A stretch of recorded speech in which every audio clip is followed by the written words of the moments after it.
Observe this, brother.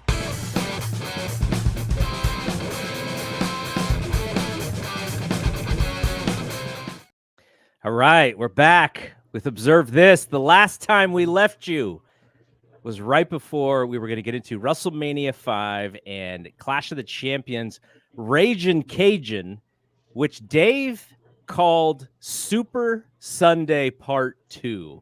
The last one. You think that was a Dave thing, or you think that's just what wrestling fans called them? No, because Dave was kind of like he's the voice of that audience. Yeah. So he was the one that came up with it, which is we're gonna get into that a little bit. But again, I start to see kind of like how Dave influences the audience and the audience influences Dave, and they kind of create this early echo chamber within themselves. But that's what happens when you only have one voice covering professional wrestling the way he did. Mm-hmm. So it's not really his fault. But we'll get into that a little bit. But I'm excited to talk about the month of April. Yeah, the Observer takes a turn a little bit this month because what happens is you have WrestleMania 5, which is this giant show. And as we lead into WrestleMania 5, Dave's whole thing is the show can't be as bad as last year because they would have learned how to put on a better show. They're running the same building. It's probably going to be just as sleepy as it was. But take the learnings and you have a more exciting show, especially knowing you have the competition. And he was so frustrated by that show coming out of it that, he was really like, I wouldn't say depressed as a wrestling fan, but it was almost like WWE had this opportunity to take it to the next level. And the only thing that they proved is that we are post the WWF peak. And so I think that kind of bummed him out a little bit. And then on the flip side, this is what bummed me out. Was watching that Clash of the Champions show in that giant Superdome. They darkened the whole thing. There was like 3,000 people there, and the way that they shot it, it looked like there were 50 people there. I was depressed watching that show. I was like, man, this is supposed to be like an all-timer. And I'm watching this just not having remembered really what it was like when I was watching as a kid. It's like, man, this thing's so low rent. What the hell's going on here? Right. And what's funny, like, because I've been there twice, right? I've been to the Superdome twice. And even looking at pictures online, I was trying to find out what corner did they use? Because the hard cam side, it does look like a small arena, but it like I'm trying to find out where exactly did they have this show. And then I'm thinking the entryway for the boys, like the backstage is the entire football field. Like when they go through the curtain, they're actually walking into the football field, right? Because they have to. There's no other way to, So it was very depressing, But to their credit, they did make some changes right after that, Yes. So that was interesting. Yeah, and also the other thing that really made me sad, but Dave was not offended with this, is they did this thing in the intros to Flair and Steamboat where they had like these lights in the back, which kind of lit up. They were very cheap looking, but they were trying to make the main event look a little bit different from the rest of the show. And they spell out in lights, Ric Flair, R-I-C-K. I was so sad. What's going on? Where's the control? Who's in charge of spelling Ric Flair's name right? What's going on? Maybe it was Jim Hurt starting to fucking fuck with them early on, like would be the pattern of their behavior as we'll get into as we cover the whole year. But yeah, no, it was just very depressed. Going back to the way Dave took WrestleMania, there again, I like that show. It's the work rate is non-existent. Yeah. But that's WWF at that time. You're not gonna have any work rate. I really think he undervalues the Twin Towers match with the Rockers. I thought that was a great match for an 8-minute match. I just don't understand. Part of me does, but I really don't understand what he wants. Like, what is it that he wants out of these shows? Mm-hmm. Because even when he's going over the positives, and we talked about it last month, it pains him to go over the positives, because it's like no matter how you slice it or dice it, WrestleMania 5 was this enormous success. but the way it's reflective in the observer, it wasn't, you know. And there's one comment there that really kind of put me off a little bit when he's reviewing the Clash 6, Mm-hmm. and he's like, besides there was he it's like a throwaway. Besides the way it was promoted, and besides there was nobody there, this was a phenomenal card. And I'm like, dude, so what is it here? Is it a success? Are we talking finances? Are we Yeah. talking, so there again, I don't know. I'm starting to see a lot of this idea of like everything that it has to fall under the umbrella of what Dave wants to see. But a lot of times, especially now that he's very young in 1989, I think he's like in his early 30s. That's not really defined, and maybe he doesn't want to say it because it would come off as bias or whatnot. But this is I get a sense that he's looking for something from the WWF that he's not getting, but he never tells us what it is. Does he want better work rate? Does he want it to match like Japan? Does he want Jack Briscoe style wrestling? Like, what does he want? Now he's gone on record as saying that's, I think, his preferred style of wrestling is like the whole 70s, Jack Briscoe kind of on the mat, right? That's what he really loves. But at this time, we're not hearing that yet. So it's a little frustrating. So the way I took it, and some of this going back to your comments on the echo chamber, is you read those letters and it is like, I don't know, 95% pro NWA, 5% pro WWF.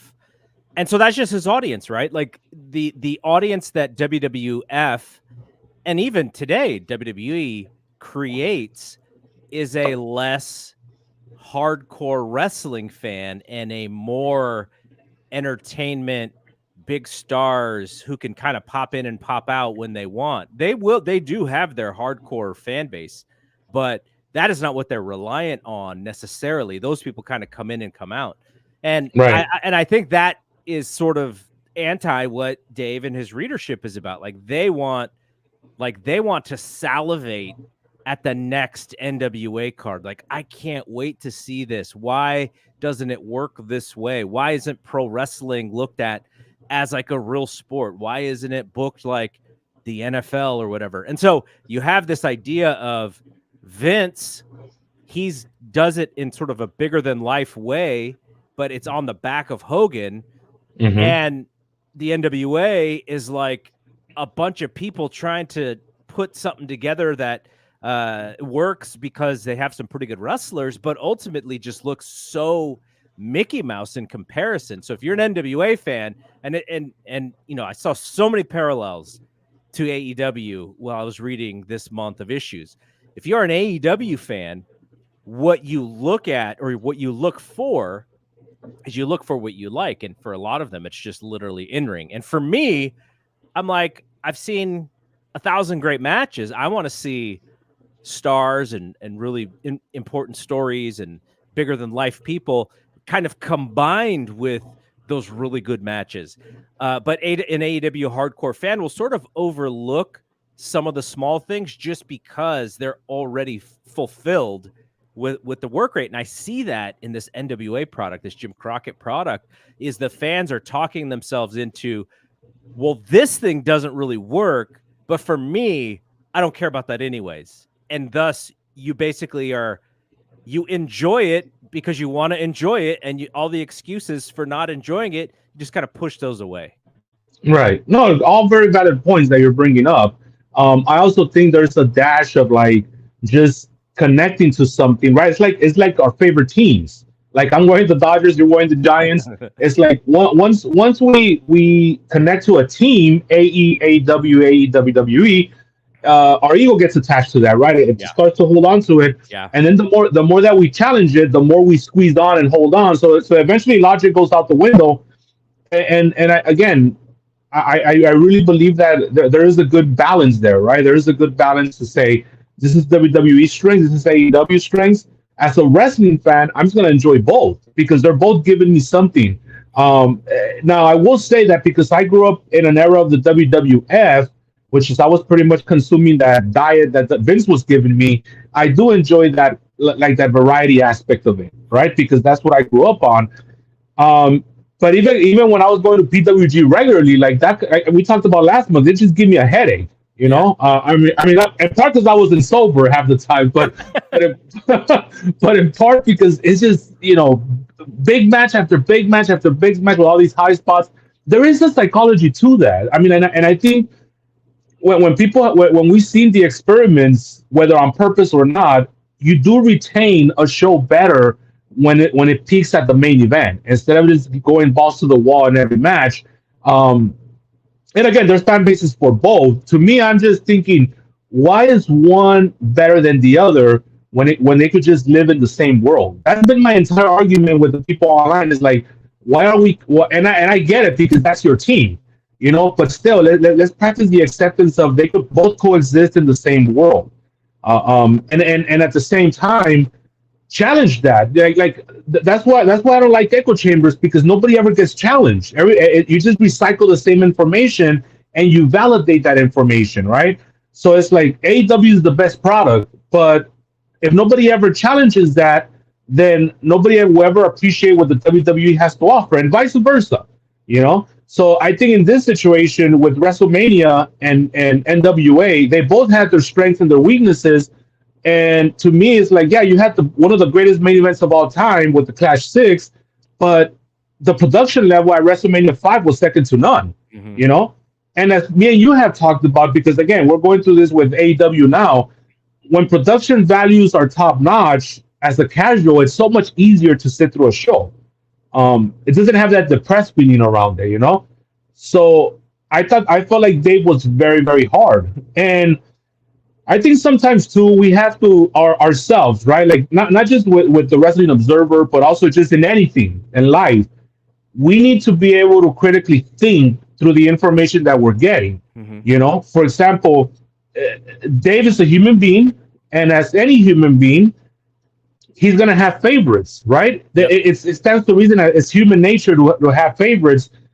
Understanding that and accepting that makes me appreciate the Observer more because now I'm not kind of going against it. It's like that's what Dave likes, and it's not his fault. He's not a robot.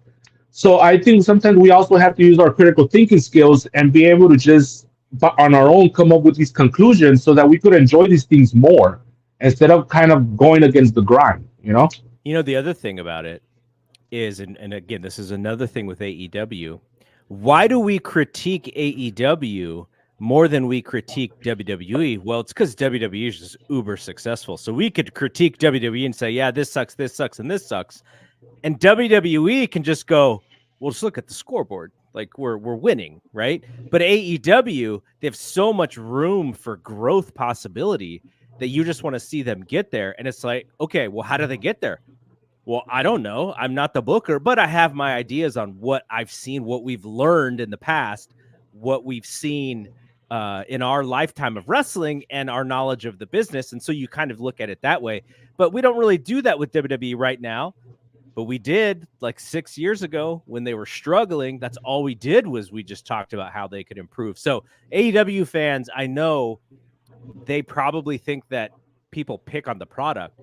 Nobody picked on a product harder than, right before the pandemic, WWE. I want to say that was probably the most negative critiquing of a pro wrestling product that I can remember as an adult was that pre-pandemic WWE, because they just had all the opportunity in the world, and Vince was shooting them in the foot because of his own weird things that he liked. And now you pull him out of it, and Triple H is able to kind of run with it. Triple H, better than almost anybody that I've seen, has been able to meld together the big time entertainment aspect of WWE with a little bit more of that like hardcore work style with some of the wrestlers that he has. And it's not AEW. It's not, what people would say was the best era of NXT ever. Like from a wrestling standpoint, it's not those things, but it's a very good blend of both products. And that's why WWE's winning right now, to me. Right. No, I agree with you. And then the thing is that it is all cyclical, right? I mean, eventually, Paul's going to be struggling with booking. I mean, people could say that even now Anybody see that draft? Holy crap! With the post WrestleMania low. But I always tell people when all these bookers, it doesn't, it's not how they are when they're on top. It's how they are when they're at the bottom, right? When they're punching up, and everybody's eventually going to end up there, and so will Triple H. Yeah. And that's what we'll see what they're made of. Some of them flounder like Bischoff, and some of them succeed. And it just depends on what you're made of, your creativity, how you adapt. And so I think Tony Khan right now is in that scenario. He started out on top. He had a great run. Now he's at the bottom, and we're seeing again. These are all patterns, right? These are all patterns that have been established for us. If you study the business, we're seeing Tony Khan also kind of self implode right in front of our eyes too, because they all do. He's not the only one. Every single one of them.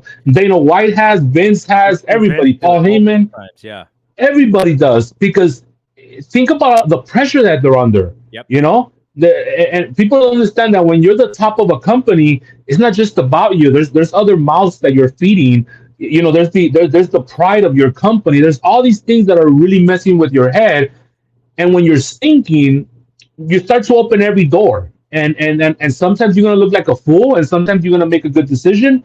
But this is how it looks like. And I think for Tony Khan, he might be the first one where Dana White maybe a little bit in the infancy of Twitter and all that, but Tony Khan is really the first one this is happening in front of this new generation where you're getting that a la carte instant feedback, Yeah.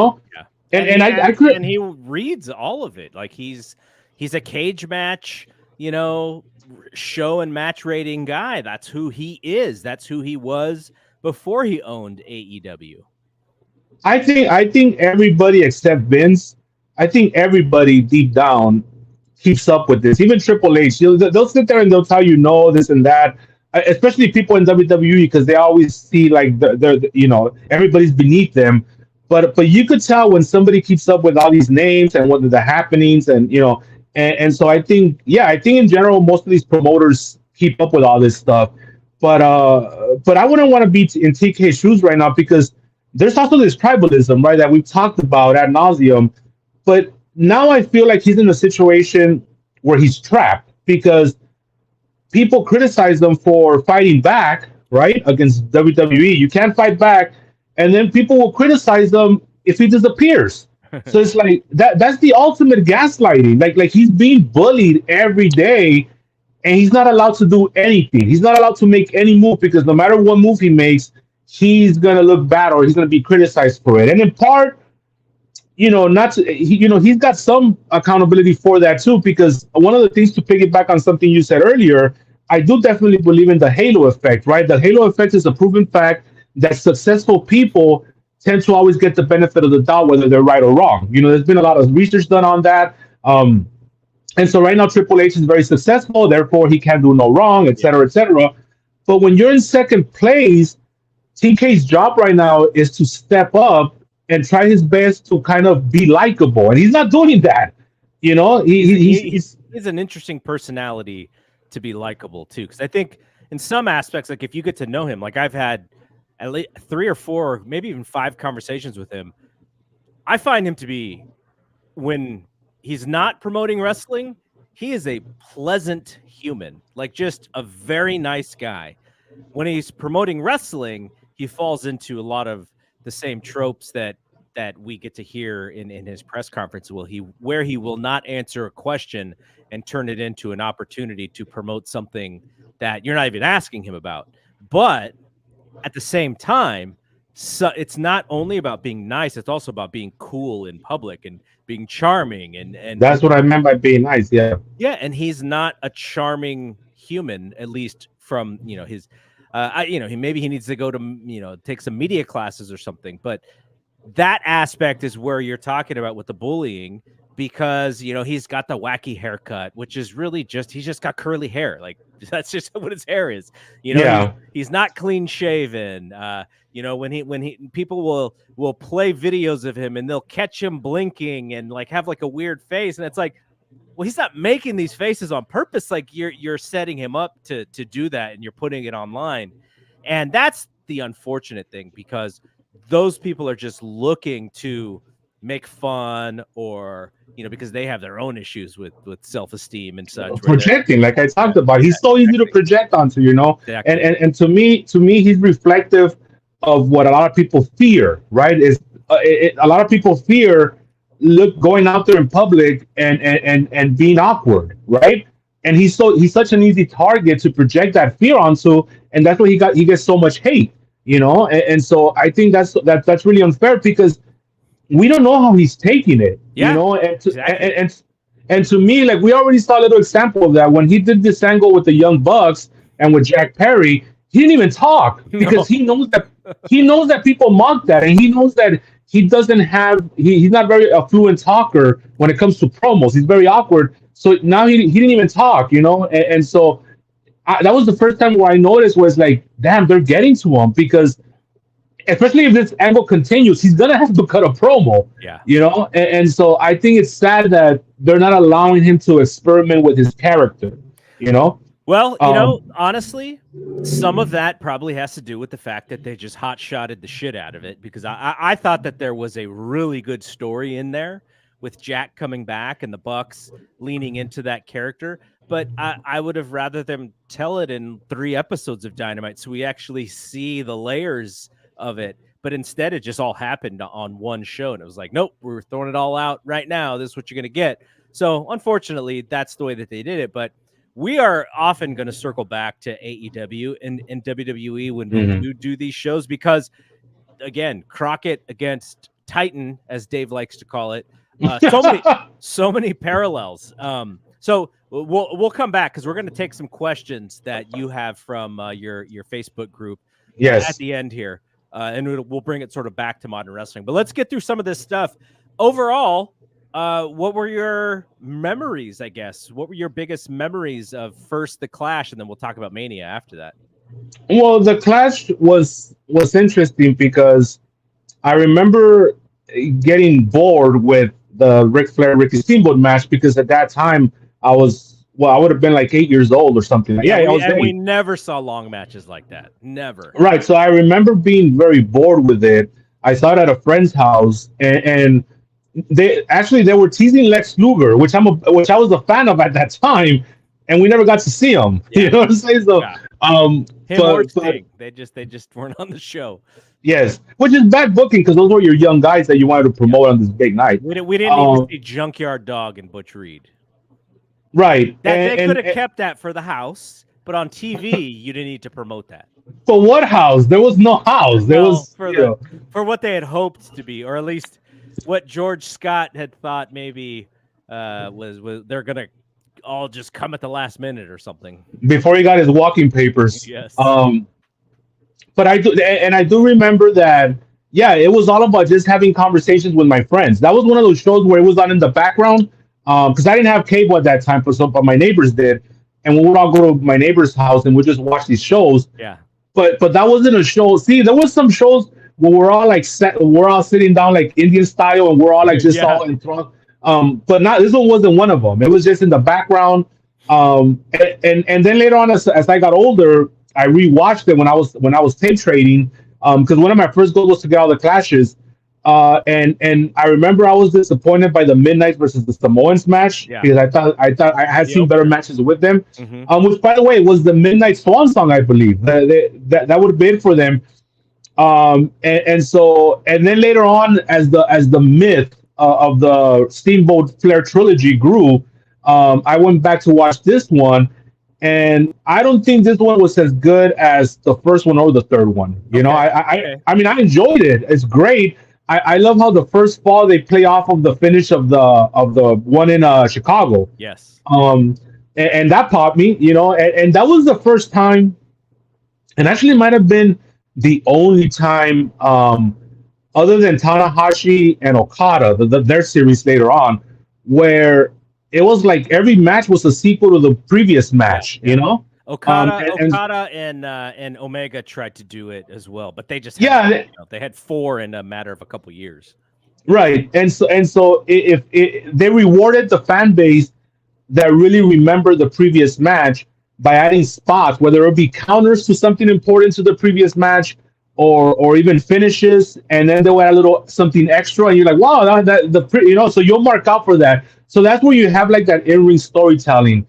But going back to what makes the trilogy so special is, again, for the modern fan expecting like Osprey kind of matches, they're not gonna get that. Again, it's all about the craftsmanship, It's all about the fluidity. Like everything was so smooth with these guys in all three matches. And this one is even more incredible, because they were performing in front of an empty house, which I know Ric Flair didn't, because Ric Flair's always talking shit about like Kansas City. Remember he's like, every time I would go to Kansas City, it's 500 fans, and he didn't like it. So imagine here going an hour in his home territory, but they still pulled it off, man. They were professionals. Now in the WWE Network version, Ricky Steamboat comes out to another song. Oh, really? I didn't even think about what it was. Yeah, it was in the WrestleMania 3 song. Okay. Which he didn't use he used the Ricky Steamboat. They made one for him. The NWA made one for him, if I remember, but it wasn't that one. And so one of the things too that stood out for me was it's interesting because a lot of people give WWE credit for the production as far as the entrances. Ever since I was a little kid, I was like, yo, WWE used the old curtain till like 93. Mm-hmm. The NWA was giving us pyro and ballyhoo going all the way back to 88. Yeah. So to me, they're always ahead of the curve. They were ahead of the curve there. Like when the Great Muta were introduced, like he got the pyro, he got the whole entrance and everything, Now that's gonna take me to the Great Muta. Like, what a revelation. I remember, I don't know what you remember because I think all the little American kids that were watching wrestling, we had never seen nothing like that, dude. Like, not ever.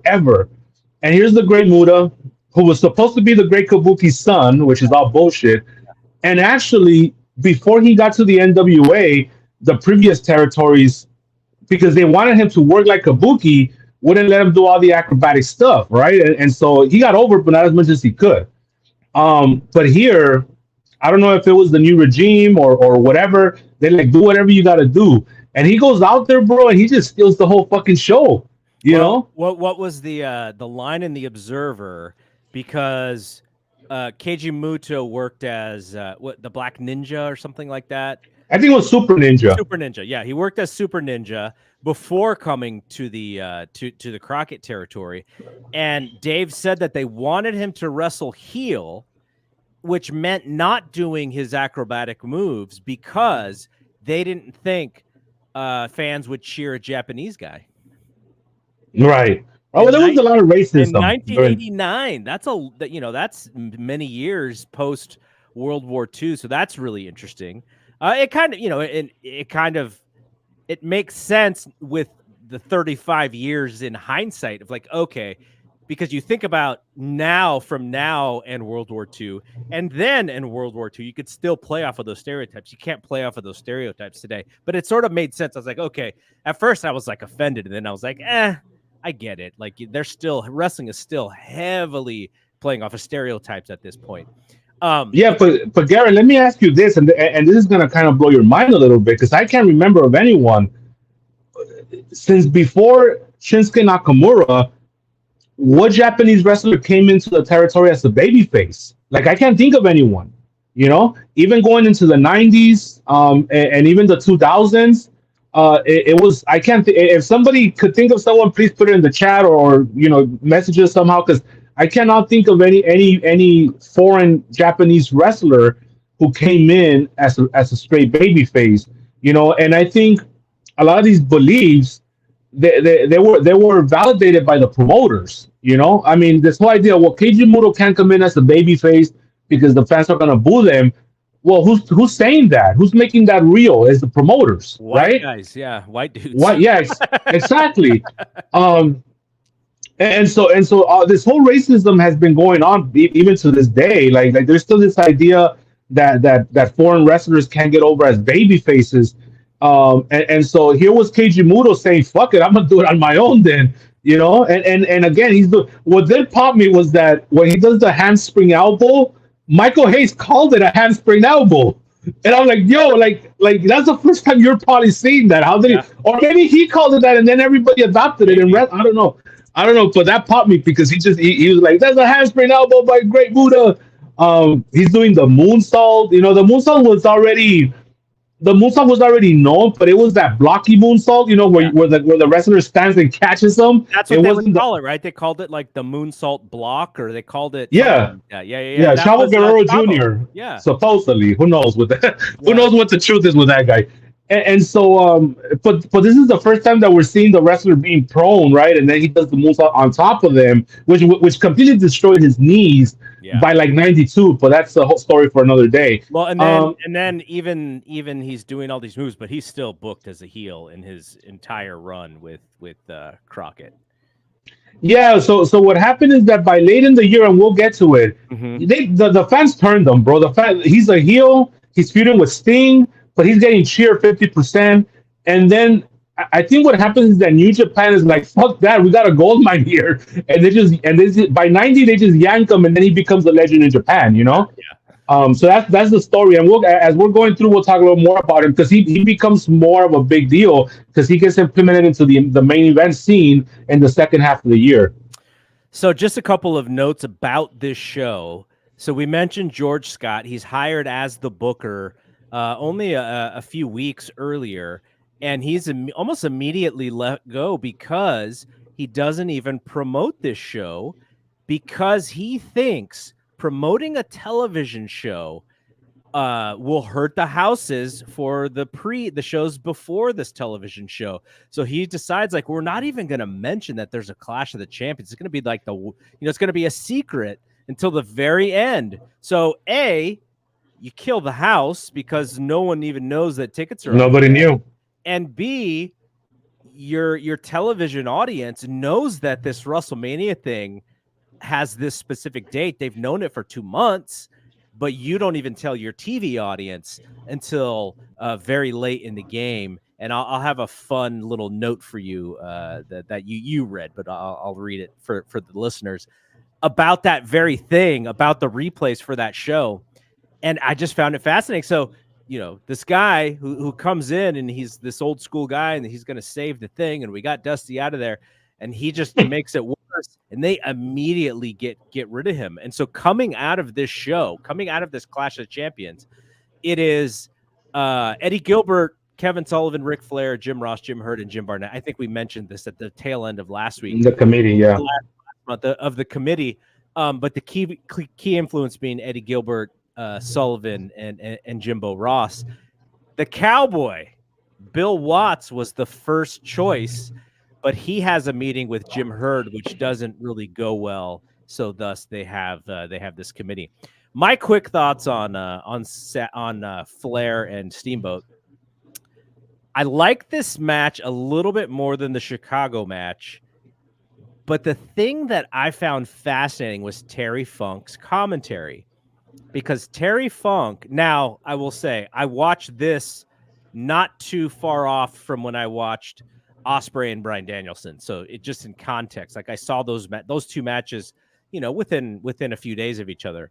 And Terry Funk during this match says something to the effect of their ability to move quickly with the stamina and athleticism that they have. He says it's the best he's ever seen in a wrestling match. And I thought, I was about to say the same thing about Danielson and Ospreay, the crispness of their moves, their ability to just be in sync and to just go, counter after counter and not miss a step. I just thought was impressive. But the one difference in these two matches, if you look at them side by side, Danielson and Ospreay, they're barely breathing hard and they're moving so fast. And Ric Flair and Ricky Steamboat are drenched in sweat and so tired. But I think that was also part of the thing, because it was that match a little bit more aggressive, a little bit more grabbing on that hold and wrenching on that hold, a little bit more of like the selling aspect of it. And I'm not saying that, just by selling a move, you're going to be more tired than, Will Ospreay doing an Os Cutter. But when you are actually selling it and you're using a certain movement and you're holding that movement tightly, like think of like flexing a muscle. Like these guys Yes. are creating energy out of like standstill things to make it look like they're going through hell. That was fantastic in that match and better than anything Danielson and Ospreay could do, because their match was not that, right? Their match was not about conflict. Their match was not about championships. It was about, sport and who's better, but you didn't have that conflict in that match, and you did in that Steamboat and Flair match, which was fascinating. But, it's 35 years apart. You can't have Ospreay and Danielson without Flair and Steamboat. So it's almost hard to compare the two matches. But they build on each other. Yeah. Right. It's it's also I would say that, but I also would say that Flair and Steamboat are also carrying more weight, and I feel like they're also carrying more muscle mass at that time. And obviously the match is longer; it's twice as long as the Ospreay Danielson match. And it's, but like you said, I remember hearing back a long time ago that like a 10-minute jiu-jitsu grappling match is more taxing than like a 30-minute like aerobics fest. You know what I'm saying? Like it's yeah. I mean the intensity, yeah, the struggle and all that stuff. It wears on you, and it creates that all that it's more taxing on the body for sure. All right, Mania 5. I will tell you exactly where I was. I was at a wedding. My cousin got married, so I missed this show live. Got home. I think I mentioned this last time. Next door neighbor had the VHS in my mailbox, so I popped it in really late and just fast forwarded to the end so I could see the main event, and so I got to see it. And then I kind of watched. So my memory of watching this show is actually watching it backwards. So I think these two WrestleManias back to back are a little tough because of the ambiance and the environment and the crowd. The crowd sucks for both of those shows. And Donald Trump being in the front row for the entire match or the show, actually. So, but also at the same time, you saw Hulk Hogan in despair against a non-giant, which was actually really cool, right? The other one that sort of you would compare it is his feud with Orndorff. I always think like, man, I know Orndorff is muscular and he's strong, but Hogan's way bigger than him. So why is Hogan, why is he always getting over on Hogan? And Savage was the same thing. Savage used his guile. He uses athleticism, his heel tactics, his smarts. And it's a different match than what you see with Hogan and Hogan and Bundy and Hogan and Andre, right? So I always have really strong memories of this match because essentially it's a one-man show for most of it until the end, and that one man is the Macho Man Randy Savage, and you're just looking at this guy going like, what a genius. Well, he was Mr. WrestleMania before Shawn. I mean, we've seen that as we've gone through the early WrestleManias. But yeah, like you're saying, it was a different match. And it also had a lot of what Pat Patterson would call Gaga, right? Because the Gaga was with getting Elizabeth involved. So it was, the matches in the WWE are even more like watching like a short film than they would be in the NWA in a lot of ways, because they do have like these 3-act structures. And I do remember thinking about how a lot of the breaks in the match were when Elizabeth would get involved. I think she got involved like 2 or 3 times, and that would change the flow of the match, But it was, Hogan gave a lot to Savage. He didn't give him the win like he should have, which we'll get to. Yes. But he gave him a lot, and I think he respected him enough to say, I got to put this, even in losing, I got to try to put this guy over, even though he really didn't, because it was one of those like CML comebacks where he just fucking hulked up and pinned him. Yes.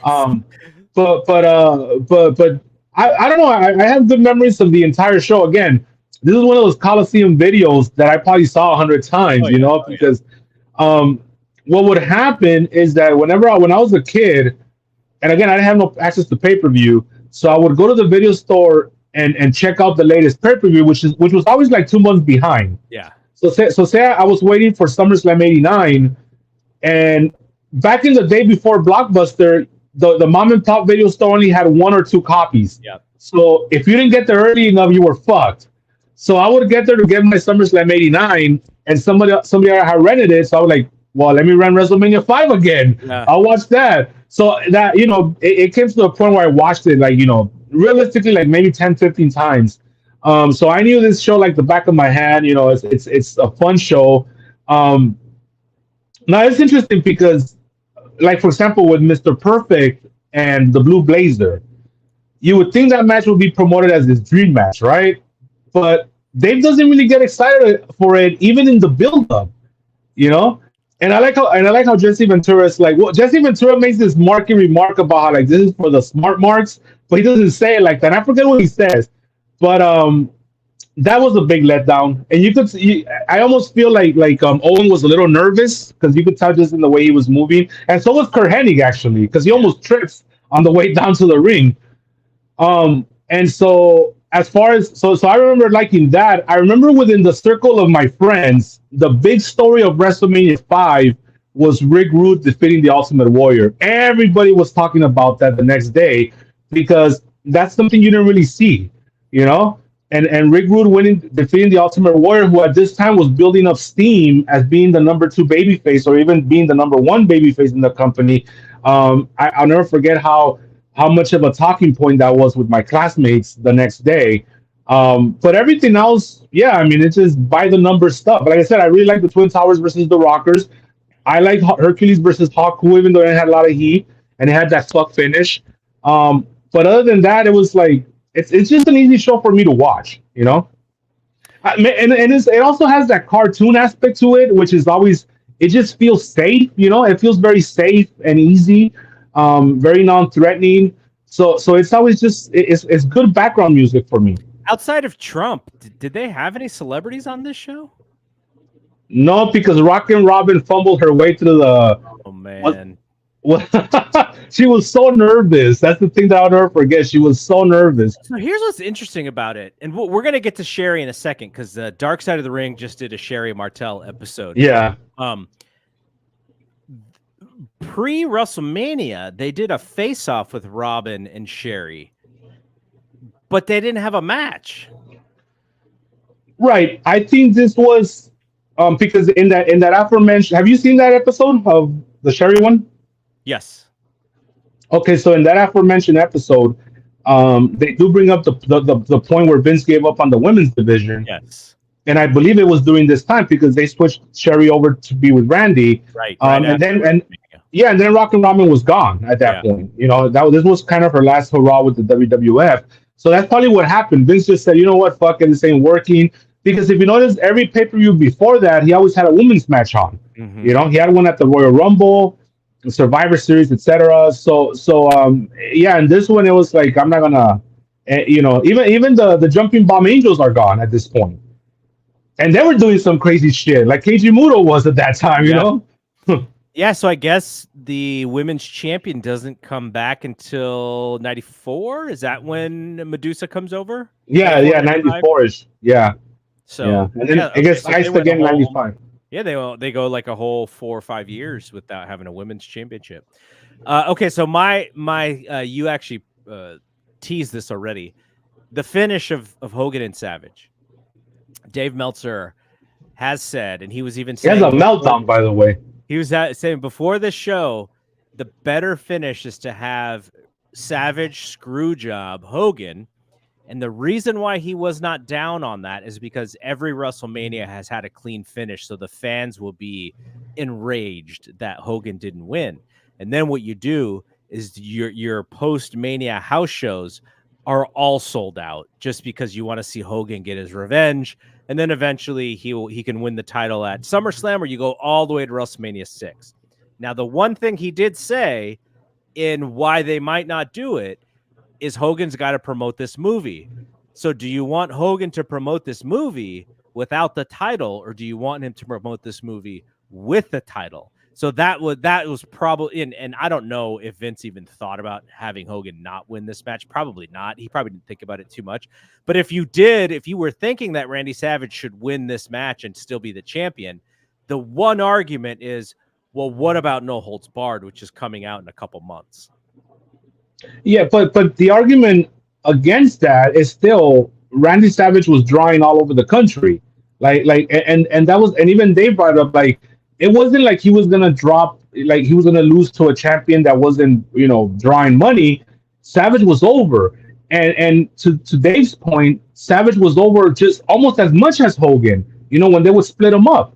So Dave argues that Savage should have stayed the champion, and at that time, I appreciate the out of the box thinking because that wasn't the norm in 1989. In 1989, WrestleManias were blow off shows where the fans leave happy.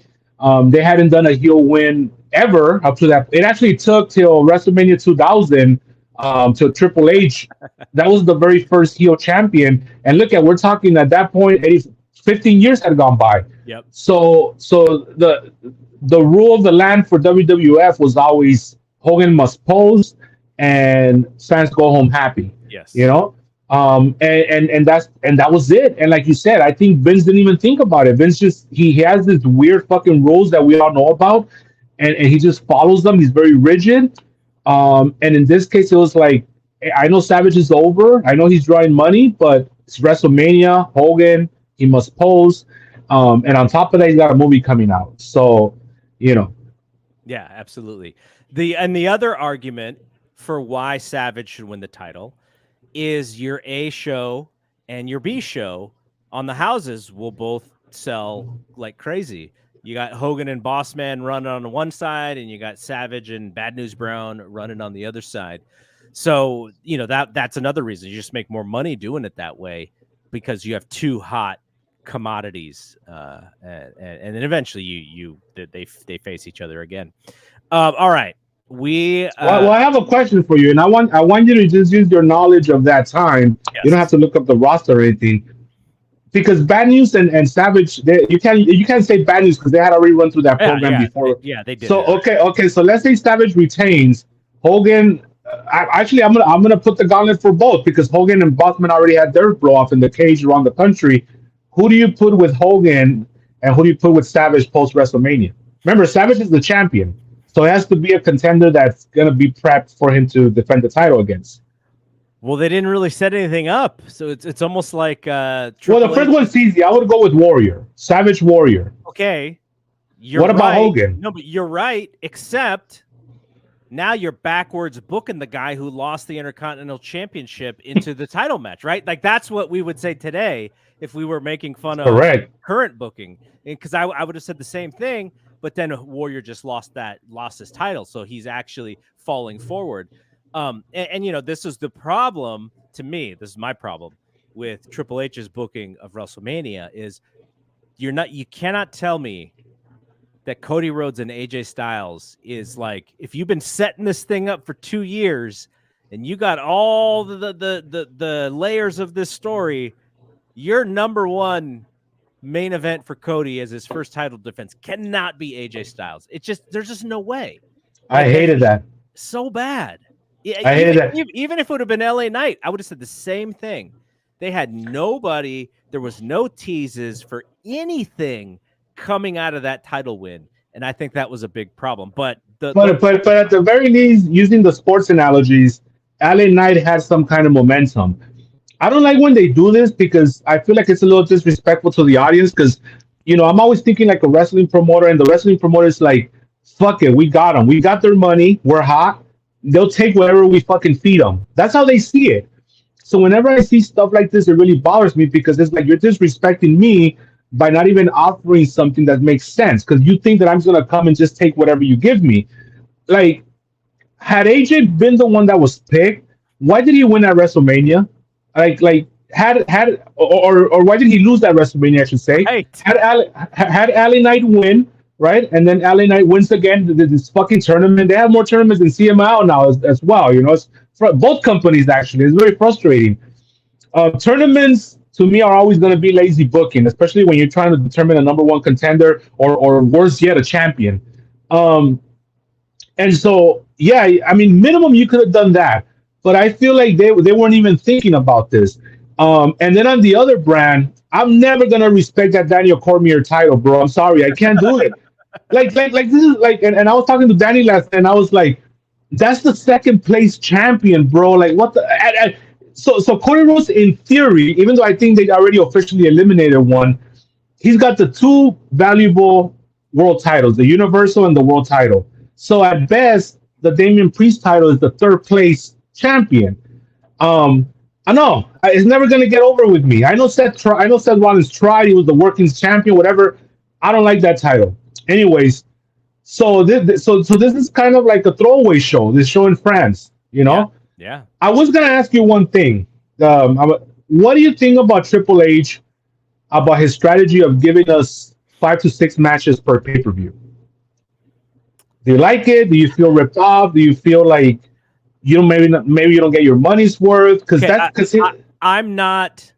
you might not be the person to ask that because I know you probably don't care. I'm not a matches for matches sake kind of guy. Like when we go to watch these AEW shows, and it's like, oh, the main card has 9 matches. Yeah, they got 25 matches, and then they're like WrestleMania 5. Yeah, the 0 hour has like 3 matches. I'm like, you know what? I'm not going to watch the 0 hour because by the end of the first hour of the pay-per-view, I'm going to be exhausted. Like, I want to have bright eye and bushy tail to watch this show. So I want to make sure that I'm watching it. But the problem is with the WWE shows is when you watch those WWE shows, your match and whatever happens at the end of the match, and then you just sit on your ass for 20 minutes before something else happens. So there's got to be a happy medium between both companies to where on one hand I'm not exhausted, and on the other hand I'm just not wishing that I was watching 30 minutes late so I could zip through some of these stupid commercials. So I'm fine with the matches. The problem is if you're gonna have 6 matches, make the show 2.5 hours. If you're gonna have 10 matches, then I know the thing's gonna be 5 hours for AEW. But the problem with Peacock is Peacock wants the minutes. So they don't want a 2-hour show. They want a 4-hour show because they want they count the minutes as a way to show engagement on their channel. So that's not going to be perfect for my taste, but that's just my thought. But I did think of somebody for your question.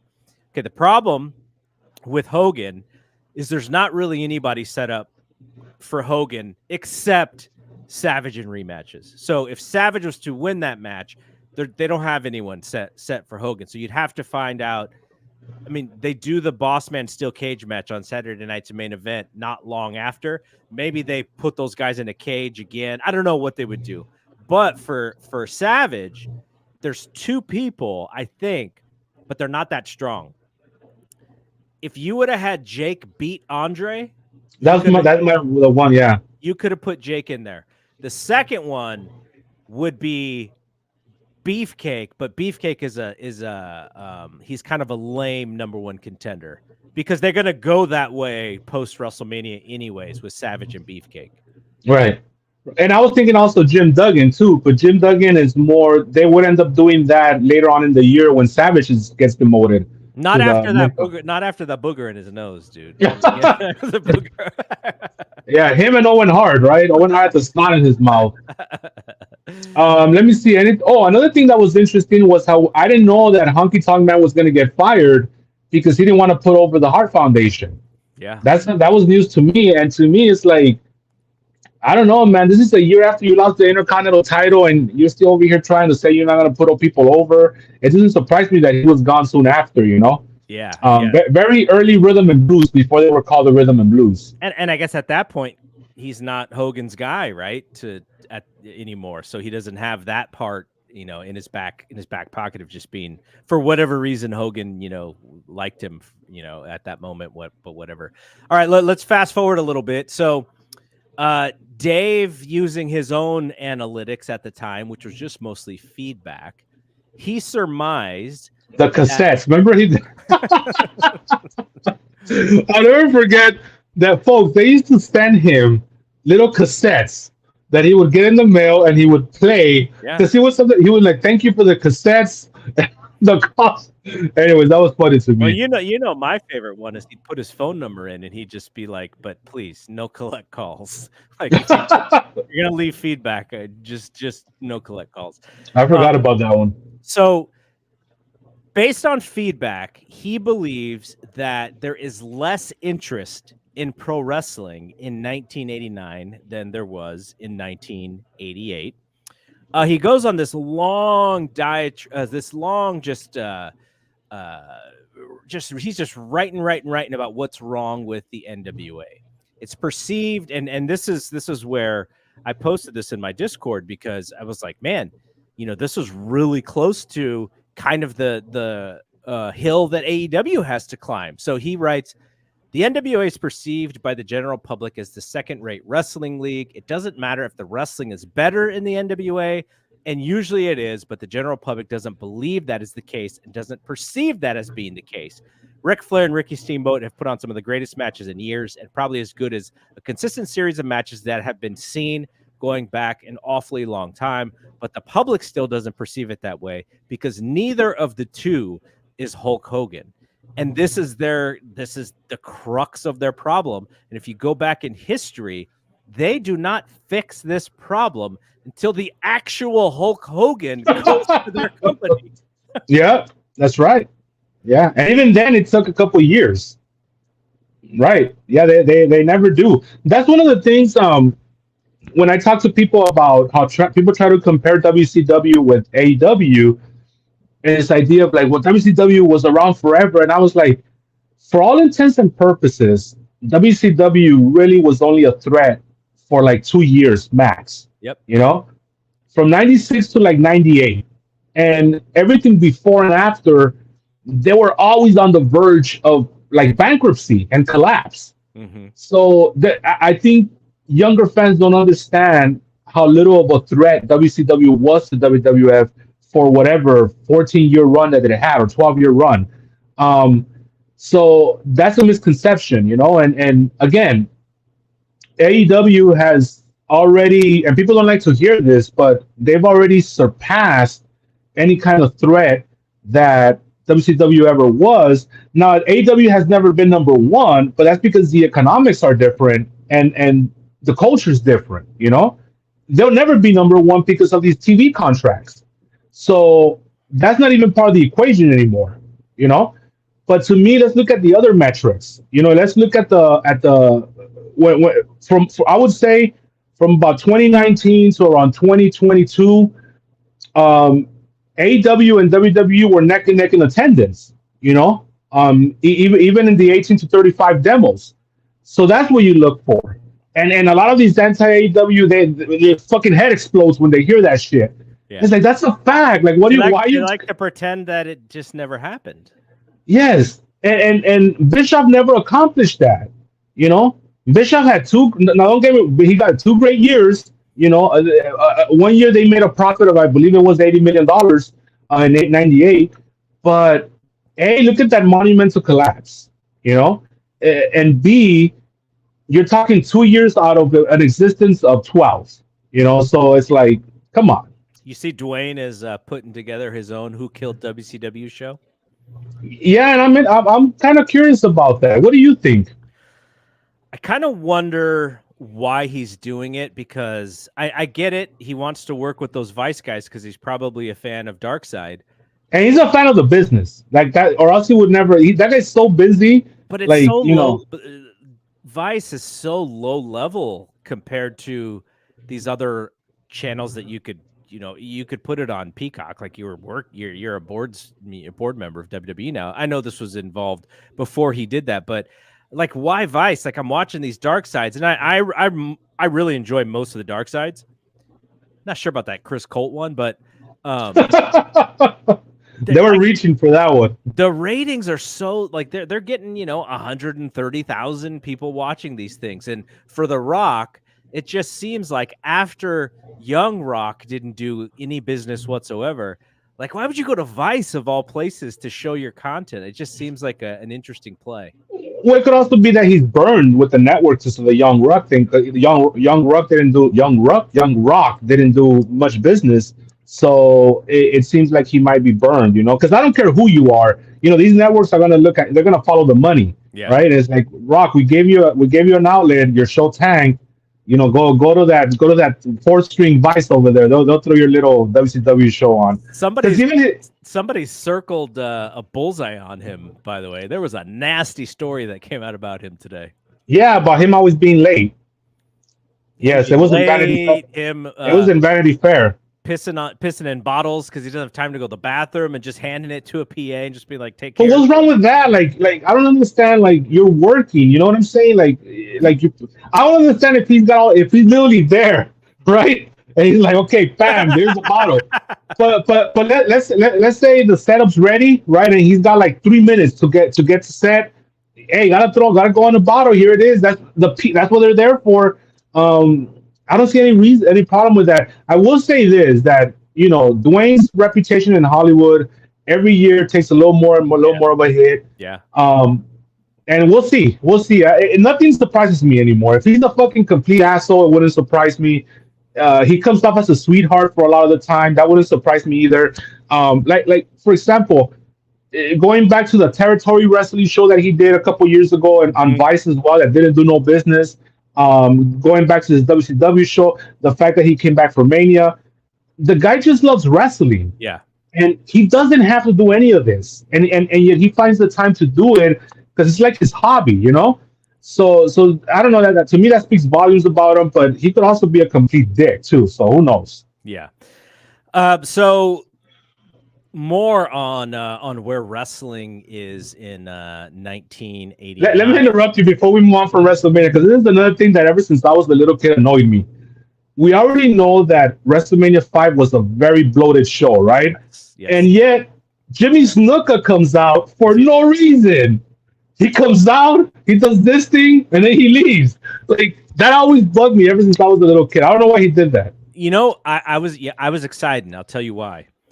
When I first started watching wrestling, I was post Snuka. Like, Snuka was their most popular wrestler up until the time where Hogan kind of comes in and takes over. So as far as me watching live, I'm not watching live until, after WrestleMania 1, and really in 86 is when I kind of start watching every week. So to me, I see Snuka come out in 89 WrestleMania 5, and I'm like, all right, because I missed it. It's like when Shawn Michaels came back in 2002, right? If you were pre-Attitude Era, if you were pre-Degeneration X and you didn't see any of that stuff, you would have missed all Shawn, and then you think, oh, I missed one of the greats. But then Shawn comes back in 2002, and you're kind of fired up. Now, Snuka's 1989 was not as good as Shawn's 2002, but it's kind of the same thing. So I was fired up. And then when I realize who he is and what he's going to be doing, then it's quickly like, okay, like he's just here to, to lose to the heels, and that's what he's here for. Yeah, that run, he's a complete jobber. He's a jobber because that's Vince's MO, right? He brings the old guys to put the young guys over. Another thing too about WrestleMania 5 is that Jesse Ventura gets very upset after they play the trailer to No Holds Barred that he cuts a promo on Hogan. You could drive my limo, and then he just sits down and he starts pouting, and then Gorilla's like, "What's wrong with you?" So that was pretty funny as well. I don't know. I get a kick out of that. Well, and he did his little thing where he got the announcement in front of the whole building. So he stood up and he'll always say this like every once in a while, like, I'm so fired up that I might just come back to wrestling. Like, he would say that, and then I'd get kind of excited because, again, another guy pre-1984, you miss him because he's not there anymore. And so the legend of Jesse Ventura is like this big, gigantic thing. It's probably bigger than the reality of what his wrestling career was, but we didn't have the opportunity to go on Peacock and rewatch some of this stuff. Like, if you missed it in real time, you just kind of missed it until the trading era, which wasn't really that hot yet. So, okay, just a couple more nuggets about Super Sunday 2. Dave hated the brother love Morton Downey Jr. Roddy Piper. I love it. That was made for me. That has a lot of historical relevance in the old KLB show because it's so absurd, right? It's such a cartoon that to me it makes that full circle where it becomes awesome because it's like the lack of self-awareness from all three guys They're literally out there just like bullshitting. Now I will say that they're not getting over, and I think that's what Dave was more. Yeah. But I don't know. They're all just such characters, and I love that about wrestling. Like Morgan Downey Jr. is taking. First of all, he's wearing this big bright red socks, and he takes them off and he starts throwing them at the fans. Like he bundles up his sock and he'll throw it at the fans. And you know they got those dad jokes that are not getting any pops or any reactions. They even blow a spot with I don't know. There's a joke, but Morgan Downey has to repeat it because he feels like nobody heard it. Right. It's really quite bad, but I don't know. I always got a kick out of that segment. So Dave, and I get this is where the celebrities are actually in the show because you have Run DMC, which were like 3 years too late, 2 years too late from their peak. So like That's kind of when it took this payoff. It was a terrible booking for WWE because nobody wanted to see them, and the wrong audience for them as well. It's like what we're gonna see with the Oak Ridge Boys and the Russell Horse Show, in May.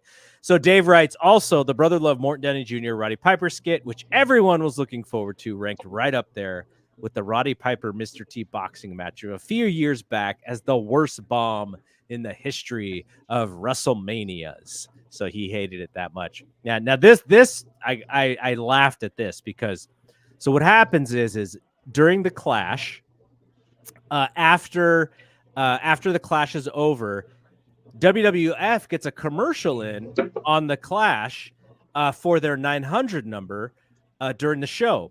So this time TBS is like, nope, we're not going to allow this commercial to happen. So Dave writes, Titan got its commercial for the 900 number on during the TBS show by buying 6 commercials through dummy corporations.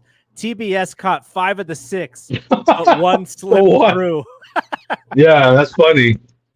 That's insane. Like that's a wrestling war. Like what we see today is not even really close to what we saw the dirty of those wars of the Wrestle Wars back then.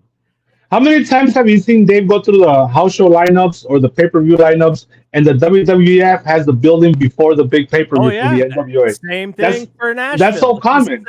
Common. All right, so for just to kind of tie up some of the stuff that was happening in the NWA at this time, Barry Windham is fired.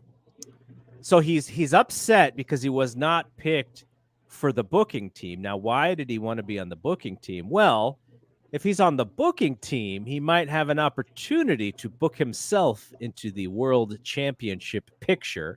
That does not happen, so he's frustrated. He has an injured hand, and he was supposed to get it fixed.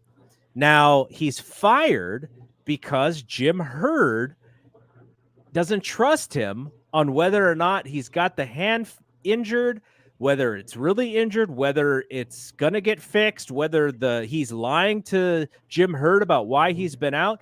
But Barry Windham essentially goes AWOL and will not tell Jim Herd the truth about what's going on with his hand. So Jim Herd just fires him. And so Dave writes, on the Windham deal, it should be pointed out that Windham signed a big contract and got a big bonus before he either disappeared to have surgery or disappeared to not have surgery, which is why things are tense, since if he didn't have the surgery, it was like he took a big bonus and then walked out on the company. I've been told Windham's contract was for around $250,000, but you know how it is with those kind of numbers. We just seen that really good Barry Windham and Lex Luger match, which was just intense, and there was blood. And I'm watching that match, and I'm going, Barry Windham's like one of the best wrestlers of all time. But he also is his own worst enemy in moments like this. And he gets fired now. I don't exactly remember how he comes back, but he well, remember that he goes on to become the Widowmaker. Oh, so is this directly leading to WWF? Yes. Yeah, he goes on to be, and then what happens is that Kendall and his dad end up getting caught up in that money laundering, not counterfeiting, that money counterfeiting scheme. And so he has to leave the WWF, and then he comes back to the WCW in 90. And then he was, actually, this is it for Barry. He was never the same after this run, because once he comes back from in the 90s, he's just not the same, you know? And then by 93, he's out of the business. And then he comes back like 300 pounds as the stalker later on, 96. Yeah. By the way, did you see him on the WWE Hall of Fame? Yeah, I was a little sad. I was sad for both of them. Like, I don't know. Like Mike Rotundo, I don't know if he has cognitive issues. Of course, he's mourning, and I Yeah, completely yeah. understand. But did you feel that it was a little more than him grieving? Like, it seemed like he was a little. There was some cognitive things going on, I a didn't little think bit. about it with Rotundo as much because I wanted to give him that benefit of the doubt that you're Hmm. talking about. I mean, the Bray documentary was really, really well done, and you could And just it literally just happened in August, man. We forget that. It seems like it was a while ago, but it's not even. It hasn't been a year. but Barry was the one where I was just shocked. I'm like, this dude does not even want to talk. Like And he Rotundo, also seems like he shrunk too. Rotundo almost cut the whole promo. Like, Well, he did cut the whole promo. yeah, I don't think Barry said. But what was this guy was a 6'6" guy, and Rotunda was a lot taller than him. Doing and I was like, the last one that I saw that with was Bushwhacker Butch. Remember how tiny he was? But he had some sort of surgery, and then he did lose some inches. But with Barry, it was like, damn, he got really small, you yeah, know. yeah, But yeah, no, I mean, it's always with these older guys. I mean, it's always kind of sad, you know, just because the way the business is, you know, there's no fallback plan. So some of these guys just kind of, I feel bad because it's almost like they just get all prepped up for that one day and they just get put back to wherever they came from. yeah. Did I ever share my Nick Bockwinkel story with you? I'm sure I have on this Like, did show. it have to do with his memory just being shot? Yes, and it's sad. I haven't, right? So I was. You may have told me about it, but not in a while. I don't think not on this show. So I was at Wrestle Reunion one time, right? I was fucked up because that's what we would do back in the day, folks. Um, and so me and my friend, we saw him, and he was lost, right? And I remember I was like, Nick, you know, and I heard he said like, I can't find the airport. He's like, I can't find the airport. And I go, well, let's go. And he actually, you know, he grabbed my shoulder and then my other friend, and he's like, no, I can't be here right now. And I go, okay, Nick, what you're gonna do is you're gonna go up to this electric escalator and you're gonna cut a right, and that's where the taxis are at, and they'll take you to the airport. Okay, thank you. And then as we're all walking together to the electric escalator, he just kind of goes to the side and he stares at a wall. And me and my friend just go up the electric escalator, and that's it. That's the last week. He's literally just staring at a wall. Dang. And I felt sad. I mean, I was like, But why damn. does who's she should have had someone handling him, right? No, he didn't. He had no one. I assume he made it out of there because he's no longer there. But geez, that was insane. That was I have a sad. similar story about Jeff Hardy, but it's just because he was It impaired. was fucked up. Yeah, we at WrestleMania 36 in New York, no 35 in New York. We're hanging out because La Rocca is really good friends with one of the NXT referees, Tom Castor, who goes by the name of Derek Sanders. So we were hanging out with him where the WWE was staying. So we were like in an area, and then the wrestlers were over to the other side. So we would just see them kind of. The bathroom was kind of close to us, and you'll see some of the wrestlers just walking back up, and they'll come and shake hands with Castor. And all of a sudden, Jeff Hardy comes up, and he's like, "Hey guys, what's up, guys? Where's the restroom?" And so we pointed him, and so he goes to the back. And then 30 minutes later, "Hey guys, where's the bathroom?" Like, dude, you're just here. Like, what's going on? So this kind of wacky, you know, Jeff Hardy moment. I don't think people would be too surprised to hear about that. Yeah. Before we go on, just really quick, those WrestleCon years, because from 2010 to 2012, they would come here and they would stay by the airport at the Hilton. And what we would do, me and a couple of my friends, is that we would buy a shitload of booze, right? Just a fucking shitload. We would stay in the same hotel as them because that was where the convention was at. And yo, the stories that we have, like, bro, and this is also at a time where some of these older guys were still alive, like the Hardy Races, you know, the Brunos. So we're just like, it's still surreal to me to think that we're just walking amongst them, you know. Yeah. And this was during the infancy of the conventions too, because nowadays they're a little more regulated. Yeah. You know, they try to keep the wrestlers away from the fans. Whereas back then, because they were still trying all this shit out, it was like a free for all. And you have all these wrestlers that were fucked up, just wandering the hotels, and I got so many stories from that because I was fucked up too. So Yeah. it was just like amazing, you know. Anyways, Oh, go dude, on. I was at Wale Mania when Conan is like sitting on something and he just falls on his ass, Yeah. and like just people were just like worrying about him. That my buddy Liam O'Rourke, who wrote the Brian Pillman book, The Crazy Like a Fox, Hmm. he tells this story. I think some wrestling show in the UK, Marty Jannetty's there, and then they do a raffle, and so pay your money, get your raffle ticket, and one of Liam's friends won a bottle of Jack Daniels. So Marty Jannetty, ever the worker, he's like, hey guys, you want a picture, it's like $10 or whatever. So they're like, yeah, sure, and then they get their phone, they give him the $10. And so Marty knew that guy had won the Jack Daniels, so that's why he targeted them. So he goes, so he goes over there. They do the picture, and he grabs the guy's Jack Daniels, and like he's posing with the Jack Daniels in the picture. And then after they get the picture, he's like, "All right, I'll see you later, guys," and he just walks away with the Jack Daniels. The gall of these guys. No shame. At least he wasn't selling some Hilton rally towels or whatever the Kerry Von Erich the was Kerry doing. Von Erich one. Yeah. Okay, a couple more things. So Terry Funk, he was on the commentary. He is coming in. Jimbo Dudley. That's what pops me about Terry Funk. He kept on calling him Jimbo Dudley. Dave is really excited that Terry Funk is coming in. Obviously, you could tell that Dave thinks very highly of Funk, and if you've heard him tell stories, Funk was teaching him about wrestling. I think if we were to press Dave, I think his two favorite wrestlers, believe it or not, are not Japanese, folks. I think it would be Terry Funk and Superstar Billy Graham. I think those are his two. So what do you think? So Superstar over Flair, you think? Yeah, that's a good one.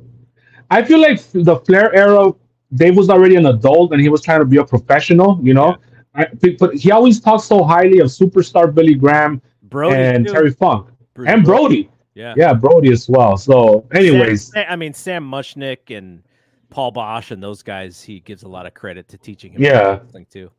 Yeah, so Funk's coming in, as we know. He's going to be a big part of the business for NWA in the summer. But I don't think Terry or anyone else knows that in this night yet, because they had just done the switch over for the committee, and for all we know, he's just coming in as a commentator. Well, he's going to be a judge at the final Flair Steamboat of '89. Yeah. They're going to have a judge just in case there's a 60-minute draw. Scott Steiner, he's in these observers, working in different small territories, and Dave writes that he's probably going to come in working the C shots for NWA. Yeah, and then we mentioned the Oak Ridge Boys. He's like, you guys are. He at one point in one of the issues in April, he writes that from what he understands, the fact that the Oak Ridge Boys are on the pay-per-view is actually taking away possible pay-per-view buys for this show, not adding to them. Then he goes on this discussion about 2 out of 3 falls. Should all title matches or maybe pay-per-view main events be 2 out of 3 falls, because he likes the creativity that the 2 out of 3 falls match at the Clash of the Champions gave. And so there's this discussion for about 2 issues where, you reader feedback. I didn't get a sense that all the readers wanted to see it, because as we know, 2 out of 3 fall matches can be very predictable. You're only really setting up for that last fall, but you do get some unique things like Ric Flair submitting to the double arm chicken wing, which I'd never seen anybody submit to that move as a wrestling fan in my life, and maybe not since then. Actually, maybe did Bob Backlund do like a similar move when he came back? Yeah, he had the chicken wing as well. Not like that, but it was with the neck. Yeah, the other one. So, but yeah, so that was a thing in Dave trying to create engagement, trying to create hey, some ideas. I know people in wrestling are reading this thing. What do we think about 2 out of 3 falls matches here? Well, I would say that trade-off is too big of a trade-off. I think eventually we would start seeing, like you said, the matches wouldn't have any heat into the third fall. You would see some cool shit like the chicken wing finish, but I don't know. Even then, that would become kind of common, you know, because I think You remember in late '91, they started doing that with Lex Luger's title defenses. yeah, I remember that. That's right. Of all Um, people, Lex Luger, of all was the people, guy. let's do it for Yeah, that. But I think '91 was when he was pretty good during that time. he was good. Yeah, he was good. Yeah, you know what I wonder? What how did Dave? What was the community at during this time? Because during this time, we all lived in a smaller world because the internet wasn't really a thing. So when he says everybody's saying so and so, is what does he mean by that? Because there is no community, there's no message boards, there's nowhere to where you could build a consensus other than the people that he's talking to, you know. So I wonder what he means when he's like everybody's saying that this was a great match, everybody's saying that this sucked. Like where is he getting that information from Yeah, at this it's time? got to be his feedback from his readers and also the people he's talking to in the business, though he knows that if he talks to one side, he's going to get a biased answer, and he talks to the other side, he's going to get a biased answer. So I'm sure he had some people who were outside of WWF and the NWA who could give him, some, at least somewhat unbiased feedback. But yeah, I mean, But can you imagine? Could you imagine how hard it was to unplug during this time? Because he's getting feedback all day, every day, you know, from all over the world, and it's like nowadays he could unplug and then come back to that the feedback on the internet because the internet is just there, right, waiting for him. And I'm sure he'll take a couple calls here and there, but now most of the information is on the internet, and the internet is a la carte. It's whenever you want to access it. Whereas back then, he has this constant dialogue with different people and it's nonstop. And I can only imagine how I couldn't do that. Like that's not for me, you know. I would get so like overwhelmed and frustrated because like maybe like on a random Tuesday, I don't want to talk about wrestling all day, you know. But I don't think he ever had that choice. Well, he would tell me like in 95, 96, he's like, Brian Pillman's calling him at 3:00 in the morning. Like, Yeah, yeah, it's just Brian Pillman's up and he's on because he's probably on something, but you have right. to take that call because something's going on and he needs to know what's going on. Yeah, especially with him because he was also a friend. Not everybody was a friend, but not only was something going on that was part of the wrestling business, which is his job, but he was also dealing with an actual friend of his, you know. So and I'm sure there was countless guys like that at the time. You know, later on, Bret Hart became someone like that. Yeah. I don't think he was calling them at 3 in the morning. Maybe he was. Who knows? But yeah, Bruiser Brody for a while. Like all these guys would always constantly be on the phone with him. I think one time he said that Brian Pillman called him up, or maybe he called up Mark Madden. I forget the stories, either Dave or Mark Madden. The I'm a horse story. And No, that's another. Brian Pillman's having sex with somebody. And the reason why he's calling Mark Madden is just to tell him who it is. And I would hate to get this story wrong. And this I know the punchline if you want me to say it. You know who it is? Yes. It's Sunny. Sunny. Yeah, it's Sunny. Yeah. So yeah, but that was No, well, but the real punchline is that Brian Pillman calls Mark Madden, and then he's like, "You want to hear something?" And he's having sex with Sunny, and then he puts Sunny on, and Sunny's like, "I'm a whore." That's coming right from Mark. That's Mark Madden's story, folks. Don't throw it at me. And so yeah, that's one of the classic Brian Pillman stories. Crazy. That dude is nuts. Whenever anybody says this is Brian Pillman, I'm just like, "There's crazy no like a way." fox. Yeah, I'm just like, there's no way it was Brian Pillman. Like Jack Perry is so different than Brian Pillman. It's not even close to Brian Pillman. No, there's only one Brian Pillman. Yeah. But you know who else is a character is his football coach. Oh yeah. That guy's Kim, you talking about Kim Wood, his trainer? Yeah, but that guy's a straight up Carney though. He's a whole different level of character. I did that show with him and Dave. That was wild. Yeah, wild. He's got one liner after one liner, man. That guy's a classic. All right, last nugget here. This just made me laugh. Dave wrote, "Have you ever noticed JYD's trunks with the stars on the side? Somebody joked to me that they should sew a negative sign before the stars." That would be pretty funny. So that's another guy. That's another guy that gets fired during this time again. Yes. Dave, WWE time frame. So what's happening post Mania? Well, we mentioned Savage and Sherry. He dumps Elizabeth and is sort of like abusive towards Elizabeth. But as we talked about Sherry, you know what is something that you kind of know and you understand, but what you don't even realize is you think about women's wrestling and you're like, oh, Sherry was working Rockin' Robin around every show they did. It was that was the women's match. And then you go, well, it was kind of sad that the women's matches ended and that whole thing was just kind of thrown away. But it sucked for all of the other women except for Sherry, because she got to work these main event angles with Randy Macho Man Savage and Shawn Michaels and these other, she as the valet. Ted DiBiase, yeah. And I'm assuming she made way more money in that role than she would have made wrestling Rockin' Robin and who else, they would have thrown at her around that time. For sure.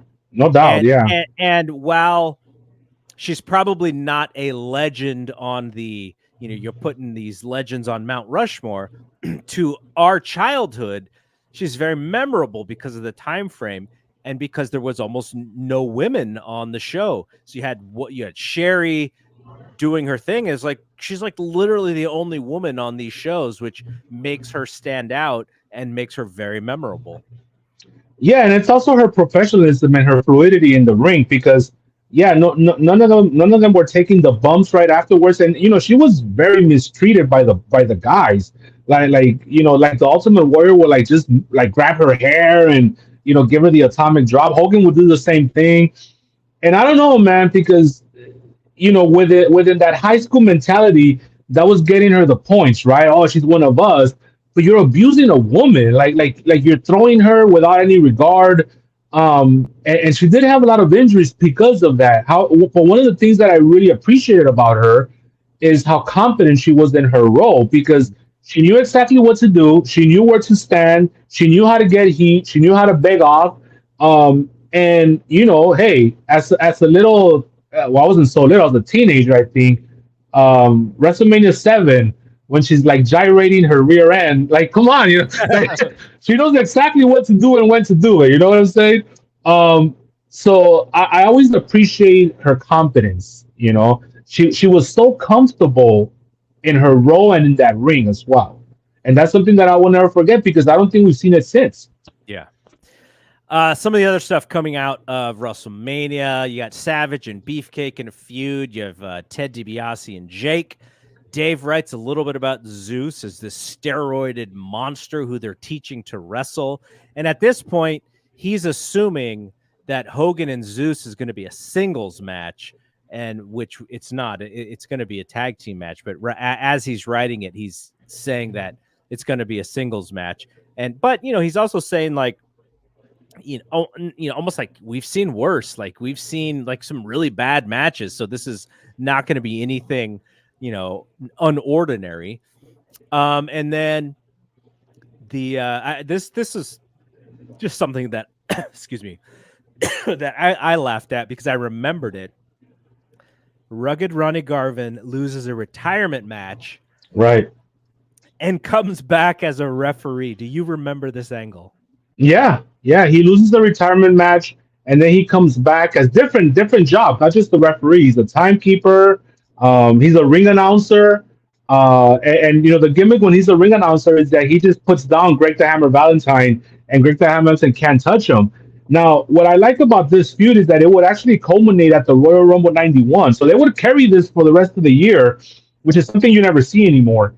And they actually had like an NWA hard-hitting match in the middle of the cartoon world of like the Royal Rumble '91. I'll never forget it. Like it was so intense. Like they were chopping the fuck out of each other. They were stiffing each other, and that's always stayed very fresh in my mind because it was so like out of place. Yeah.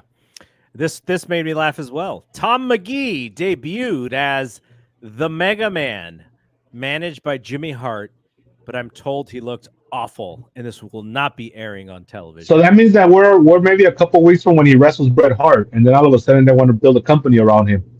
They did a whole like little TV show on the network around this this Yeah. idea of Tom McGee. This one also made me laugh, but just because of it being Roddy Piper.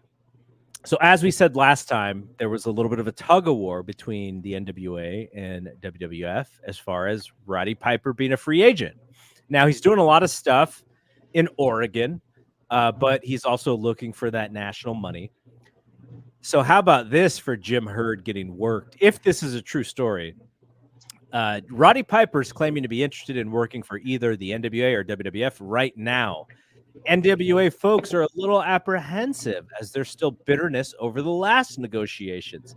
Apparently, Jim Herd missed the Chi-Town Rumble card and the title change because he had a meeting scheduled with Roddy Piper's manager, David Wolf, in New York. Yes, David Wolf from Cyndi Lauper fame. Mm-hmm. However, Wolf had already made the deal for Piper to work at WrestleMania, so Herd's trip was all for naught.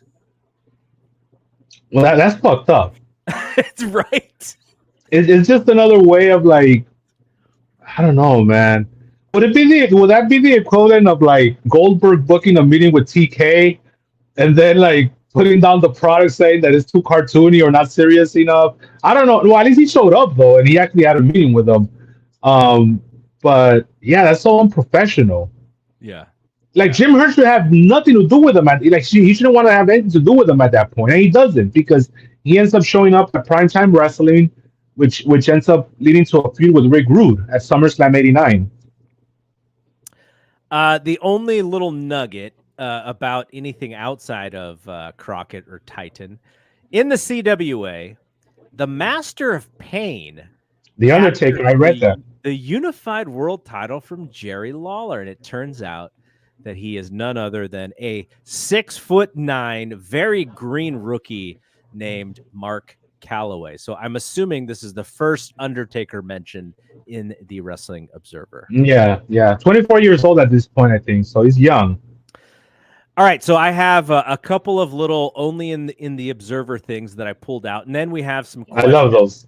We have some questions that came from your page that we'll get through, but the only in the Observer. So I didn't know that Dave had a bunch of pet peeves, but in Pet Peeve 103, he's got an issue with the announcers who say he didn't hook the leg as the reason for them not getting the pinfall. He blames it on Gorilla, but says that Jim Ross and Michael Hayes are falling into the same pattern. So why doesn't he like it? A, it makes the wrestler in the ring who doesn't hook the leg look stupid. And B, it devalues any attempt at a pin without the leg hooked. And fans are to believe that the wrestler will kick out if the leg isn't hooked. So talk about some nitpicking here from a young Dave Meltzer. But no, that got to him. Interestingly enough, nowadays, I think, WWE is like a machine, right? The way they train the wrestlers. I don't think nobody ever goes for a pinfall without hooking the leg now. Everybody hooks the leg. Yeah, except if there's like a big heel who's like trying to show up some like little small baby face or whatever. Right. But the norm is to hook the leg. Whereas back then, you're still doing that, just grabbing their arm, like crossing. It was different, you know. But yeah, Dave's mad because they should be calling the leg spot and they don't. Yeah. All right. How about this for some booking here, Colonel? No, but wait a minute. Let me interrupt you because Gino. What would bother me about Gino, and I know you remember this.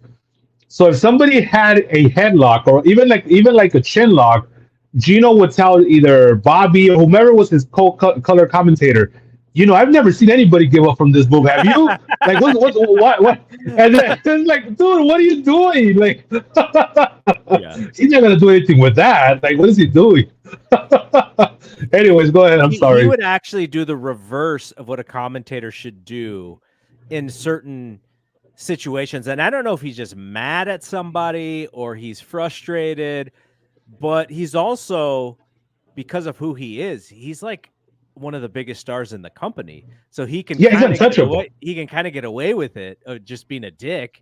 And so, it's also a way for him to just show that, come on, man, like, I'm better than this guy or whatever. Yeah, he's still putting himself over. Yeah. Okay, Colonel De Beers versus Derek Dukes.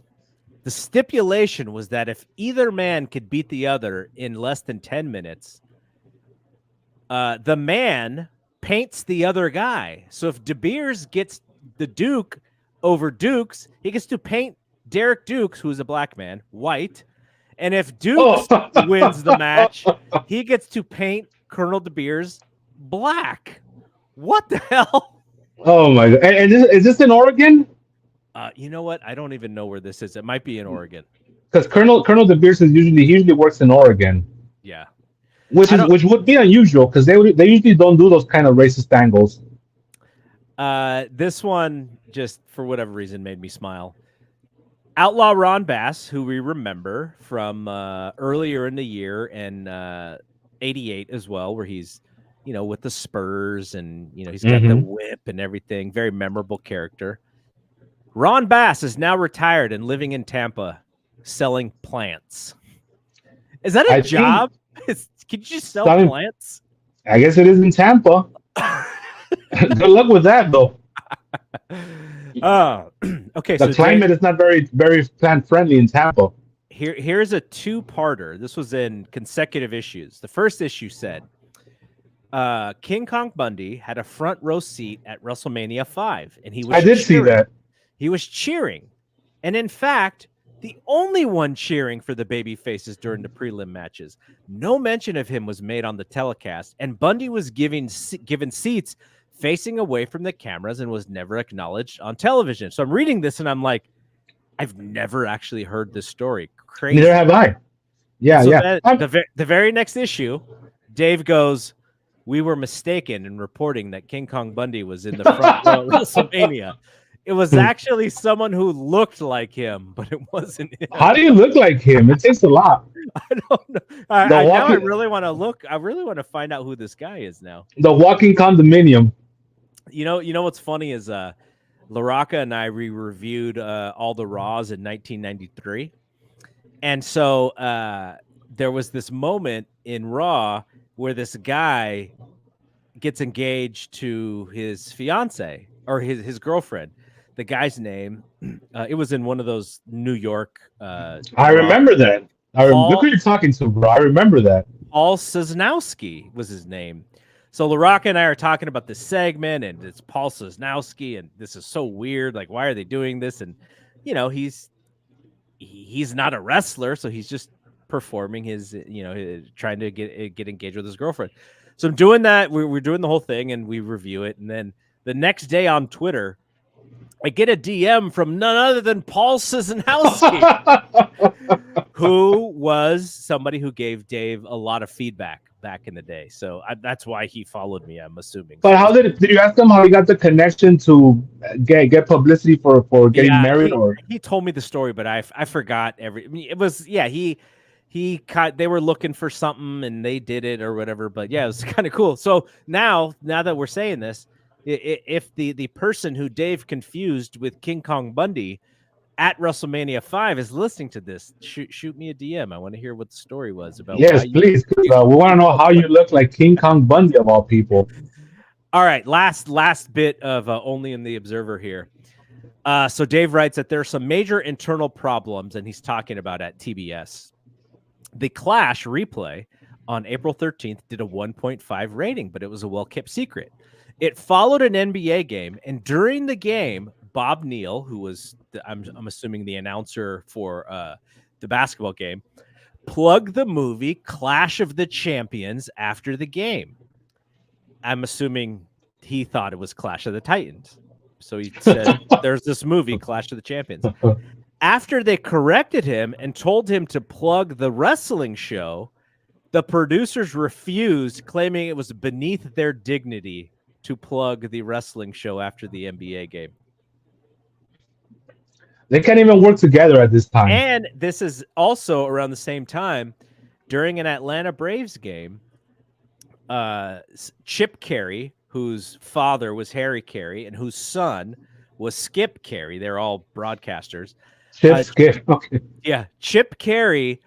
There were the Olympic trials, or there was something that had to do with Greco-Roman or freestyle wrestling, and so they were talking about it on the Braves game because I think that was going to be on TBS. So they're talking about what's the difference between freestyle wrestling, and they're kind of making fun of pro wrestling, and then they started talking about pro wrestling, and they're like, oh yeah, you Hulk Hogan and this and that on the same station that owned the NWA. They own the company, and your baseball announcers are talking about the Hulk Hogan and such on their broadcast. So I could see that happening today, though. Still, like it happens on the TNT and inside the NBA, because Charles Barkley, he's a big wrestling fan, but he's a wrestling fan of like Ric Flair and Hulk Hogan and those guys. Though he does know some of the current guys. He knows Chris Jericho. He knows some of the WWE guys. But yeah, they're on Turner as well. And Charles is old, a little bit more old school. He knows. Well, the difference is that Turner doesn't own AEW. They're just, Yeah. So yeah. Okay, so we have some questions here that we're going to get to. Before we do have a couple of questions from the chat. Do you ever see Cody going back to AEW to finish the story there?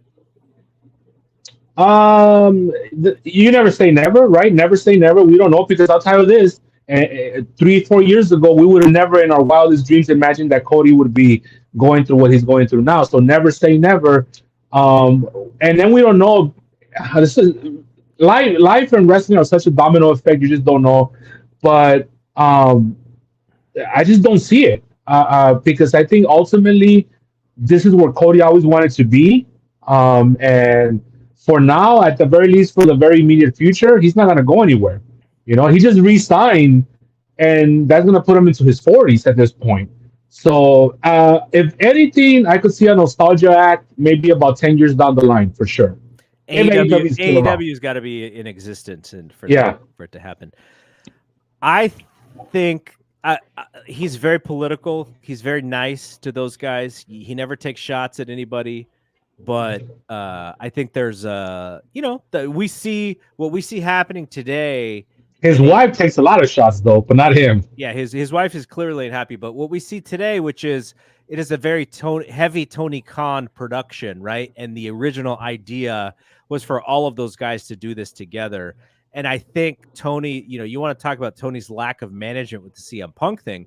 The real lack of management started when Kenny Omega and Cody and the Bucks kind of got taken out of, any sort of creative roles, because Tony just decided like, this is my thing and I got to go by what I think. And look, and I agree with him. I think he did the right decision when it came to that. Look, Cody and Kenny did not like each other at the end. They had two different ideas about what wrestling is. And it caused disagreements between the two of them. So, if you want to go back to maybe where some of the, the precursor to this Punk stuff, you could go back to how Tony handled the VPs when he had them. Sort of similar. All right. Also from Jay Boba, if you were Triple H, who would you book as your next babyface? But he only gives you two. You got to pick between either Braun Breaker or MJF when he eventually makes the jump. I think MJF. Well, right now, I mean MJF, well, without a doubt, because Braun Breaker hasn't gotten the chance to prove himself in the main roster, and it's two completely different scenarios, because MJF has had going on 7 years now building his credibility, and now actually having documented drawing ability, especially now that we got the latest numbers that are pretty bad. So you definitely want to build around MJF. And then I always get the sense that MJF, with the proper guidance, has a good head on his shoulders. Like even though everything came to him very young, I don't get a sense that he's going to implode on us anytime soon, which tends to happen with these guys that are very young. But no, I would definitely go with MJF. There's more. He's got so many innate qualities that you can't teach, right? So including promo ability, which is so important in the WWE. So I would definitely go with MJF. What about you?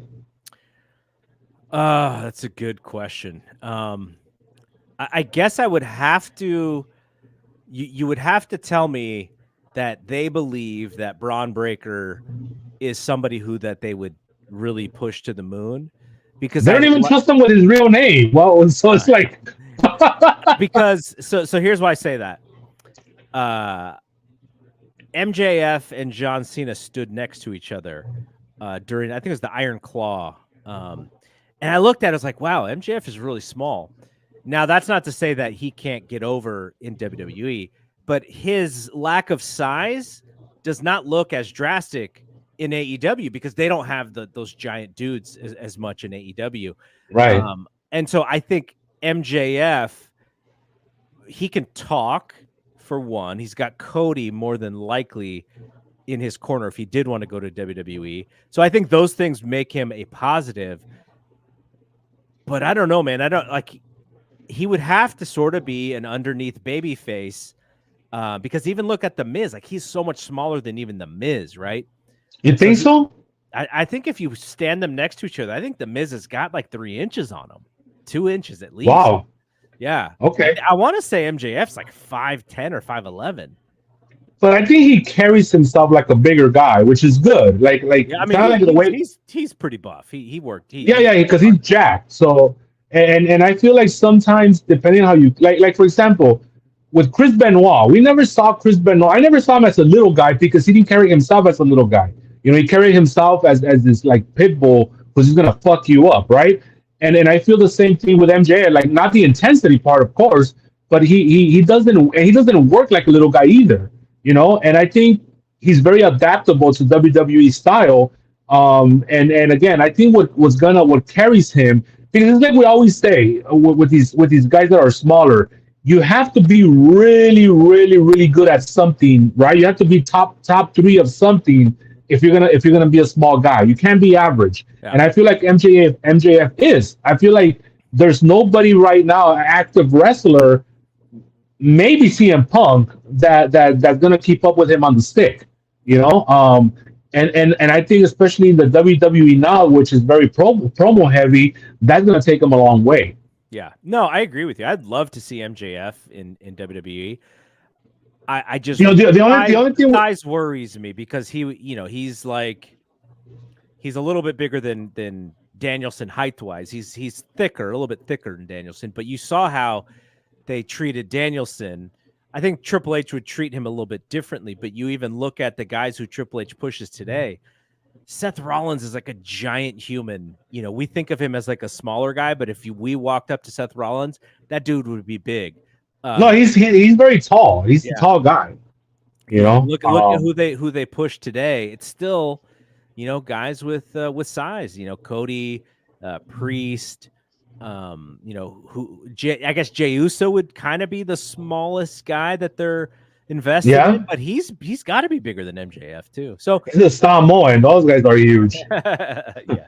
All right, last question, and then we'll take the ones that were from your Facebook page. I will say from this one, from Jay Bubba, the thing about the Braun Breaker comparison is that we would have to fantasy book because we don't have enough data on him yet, and so I don't even think he was great in NXT. Like he was good, but I think the comparison comes from this idea that is their chosen one right now. But let's go with that, right? Let's go with Braun Breaker is their chosen one. MJF comes into the territory. That means that Braun Breaker has to step up because inherently MJF is going to be better than him, and he's going to get the crowd behind him, and then we're going to have that weird dynamic that we've had in the past, right? With their chosen one against the one that the people want. So I feel that no matter how we break this down, MJF is always going to be on top, and so that's why I'm going with MJF. It probably wasn't great for Braun Breaker that Carmelo Hayes got picked before him as well. Oh, I thought you were going to say that wasn't great that his girl moved on like a week after breaking up with him with another guy, I think a football player or something like that. All right, non-wrestling question. It's a quick Canelo question. I think Canelo fights this weekend, actually. Canelo is going to fight the right fights. He is the most marketable guy in boxing still. There's not very many these days. I don't see him as ducking people. I think he knows that his name value is what's going to carry the fight. So you go back to the Gennady Golovkin fights, and the reason why those fights didn't happen when they first started talking is because Golovkin wanted the 50-50 split, and Canelo's like, I'm the guy who's the draw. Like, if I'm going to take this fight, I'm going to get the A side money and you're not. And he was proven correct because he is still the one fighting and Golovkin is not. I don't really see him as ducking guys. I mean, he fights a lot of people. The part of it, the part of boxing is if you're going to put yourself in risk, you have to do it for people who provide value to the draw back to you. And so there might be some guys that Boba's thinking of who Canelo hasn't fought yet, but it's because they don't bring the name value that some of these other guys do. And those are the fights that he takes. If it's just a fight for a fight, he's not going to take the risky one. He's just going to fight whoever's sort of available. So he runs the whole and I feel that that's part of business because again, these guys, you have their managers in their ear, you have promoters in their ear, and then to me, it's like if a promoter is going to match Canelo with somebody that could where he could possibly lose, the promoter's thinking, what is that guy going to do with that win, right? Could I promote that guy? Could beating Canelo, which is a risk, be a jumping off point to then promote that guy to the next level? If the answer is no, then I don't care how good of a fighter that guy is. It's not a good investment, especially when it comes to boxing. I've actually had I've done therapy with some boxers, and it's fascinating because they're very bitter, and because it's like boxing probably when it comes to sports has the least amount of spots that's going to make you a living than any other sport, like mainstream sport. Yeah. There's really only maybe 4 or 5 spots in the entire world where you have a chance to become a millionaire or make that big athlete's money. So essentially the boxing world is manipulated by managers and promoters, and they literally pick who they're going to match with each other along the way. And because there's such little spots, it's easier to say, this is our guy right here, this 23-year-old kid that's going to take us and make us money for the next 10 years. And that's where they start promoting around. So it's very manipulated. Boxing is so manipulated and controlled, not the actual fights, although maybe there's something there too, but I'm talking about just the matchups and the promotion that every boxer gets. And it's so frustrating for the boxers because it's not about the skill. It's mostly about marketability. And what could that boxer do for the promoter and the manager beyond the actual fight, And these are things that are taken into consideration. So sometimes it's not that Canelo's ducking people. It's just that what is the market value of every particular fight? That's the big question. Yeah, he doesn't have an infinite number of fights in him. The second he loses, his draw drops a little bit. So there's got to be the risk reward there. By the way, hopefully Ryan Garcia hits you up for some therapy because that brother is he's out there. I've seen the videos. All right, from your group here, what are the chances of Canada getting WrestleMania in the next 5 years? That is from Peter H. That's a great Peter H, man. Come on now. Hey, listen, they just got a couple of over the last, the things that you got to spread the love a little bit, And to me, when it comes to Canada, really, it's coming down to Toronto, right? Because Toronto is kind of like the hub of where all the money's at. I mean, at least I think it is. It could be a very ignorant statement on my part, but I always get the sense that when it comes to Canada, Toronto is like the big market in Canada. And so I think because they've gotten 2 of them already, I don't see it anytime soon, and especially now where, Nicky Khan wants to get paid for these things now, and so there's bidding wars going on. So I don't see it anytime soon. I think London is a bigger possibility. I think London's building more steam as the years go on. I think if they do go to London, I wonder just so they could whip out their own dick, are they going to use the smallest stage possible so that they could put actual 100,000 in Wembley and take that away from TK, or in Wembley. But yeah, no, I don't see it. They already got 2 of them, man. Come on now. I don't see it either. And based on what I've heard Nick Khan talk about, he's sort of unhappy with where WrestleMania has been booked of late. Like he said, we're in Philly and people are kind of joking around about it's cold and it's rainy, and he's like, Yeah, man, that one was put together before I kind of became in charge of this. And now we see what's going on with Minnesota. There are reasons why they haven't announced WrestleMania yet. Maybe they're even changing the date. Maybe they're pushing it back to May. But I'm sort of see it like I think he's going to look at it similar to the Super Bowl. There are things that he's going to want WrestleMania to feel like from a weather perspective, or from, like you said, that you got to pay for this thing. And it's got to be a place now. WrestleMania so I'll give you an example. The Super Bowl for the NFL and all of their partners, it is an opportunity for the NFL to show all of their partners, invite them to all the parties. This is the product that you are paying for. This is what it looks like on the big stage. We're going to give you the best weekend of your life, and you are our partners. WrestleMania is the same thing for WWE. When you hear about people at Netflix who were at one of those WrestleManias, a lot of the media people who are kind of covering, like, they want real media to cover their stuff. They want to bring those people to these big events so that they can showcase their best presentation of their product.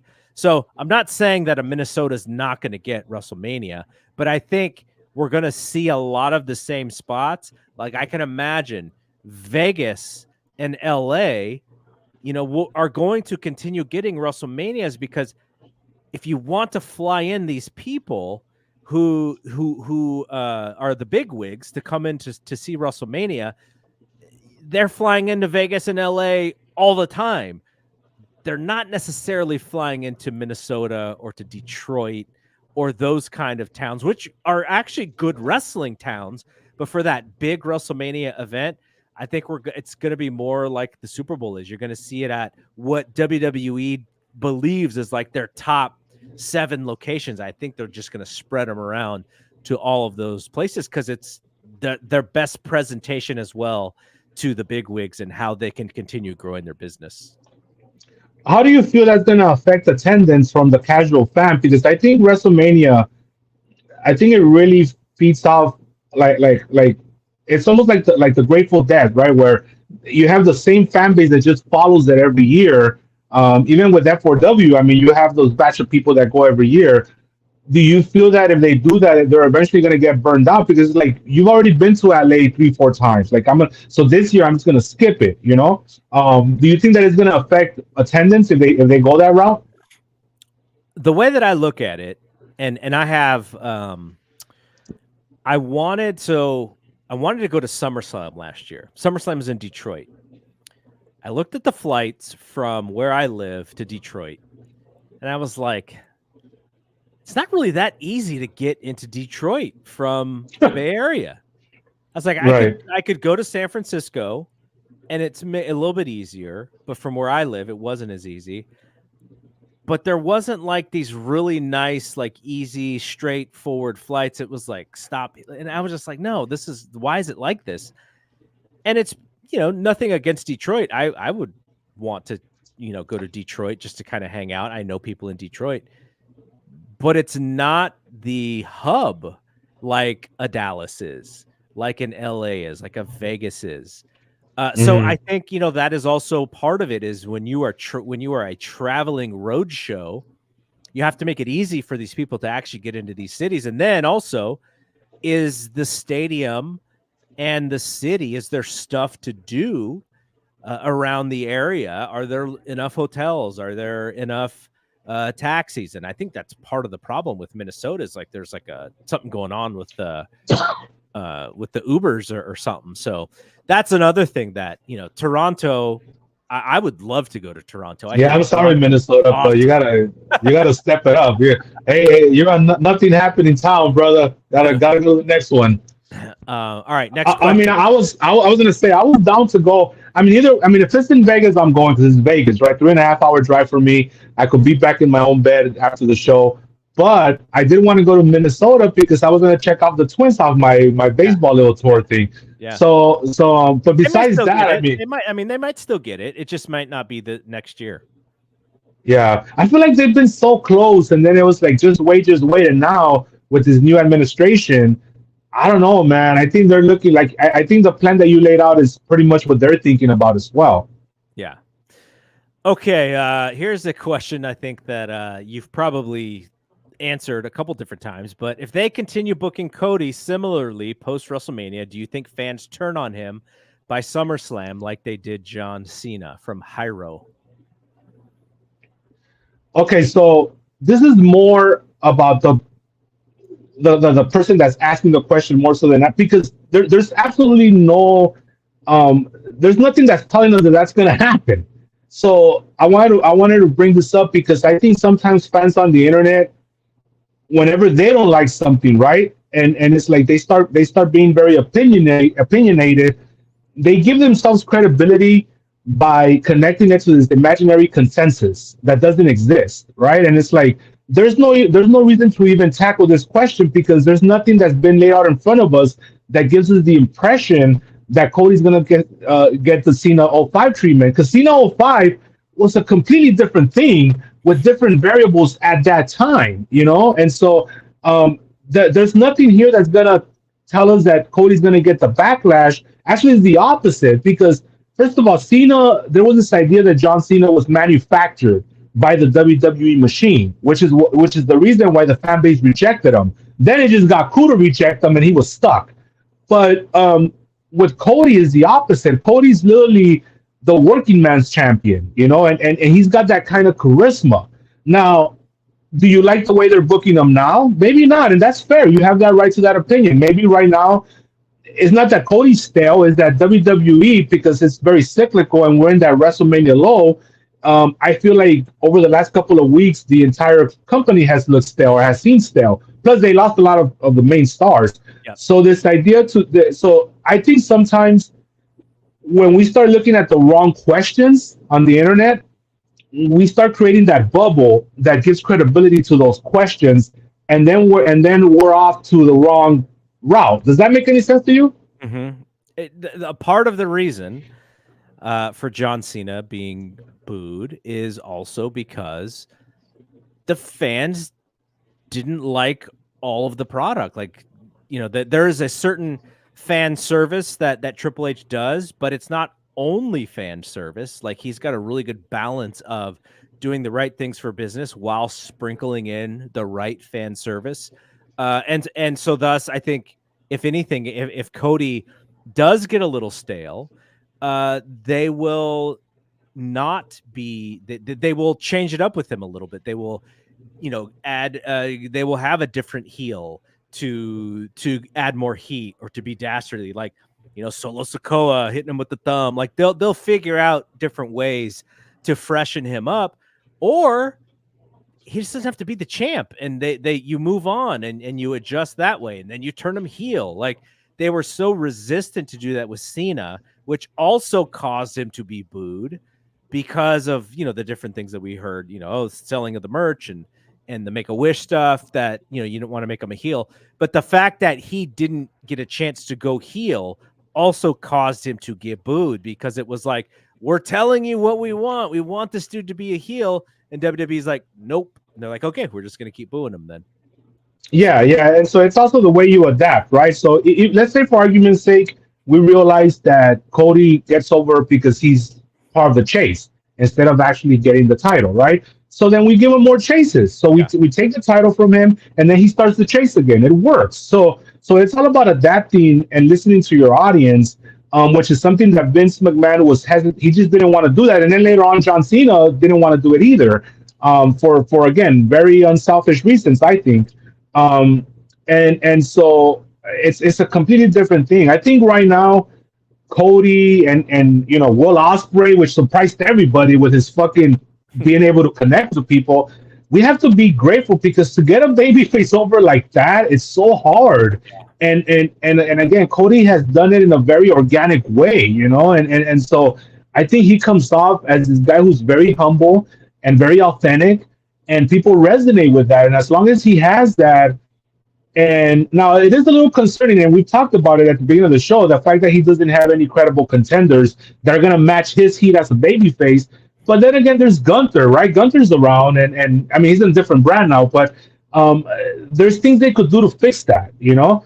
But for now, I feel like he's gonna be okay, and I feel like again, these comparisons are not. There's no validity to them, and then sometimes I think we just reach because we want something to have to talk about on the internet. Straw man Yes. stuff.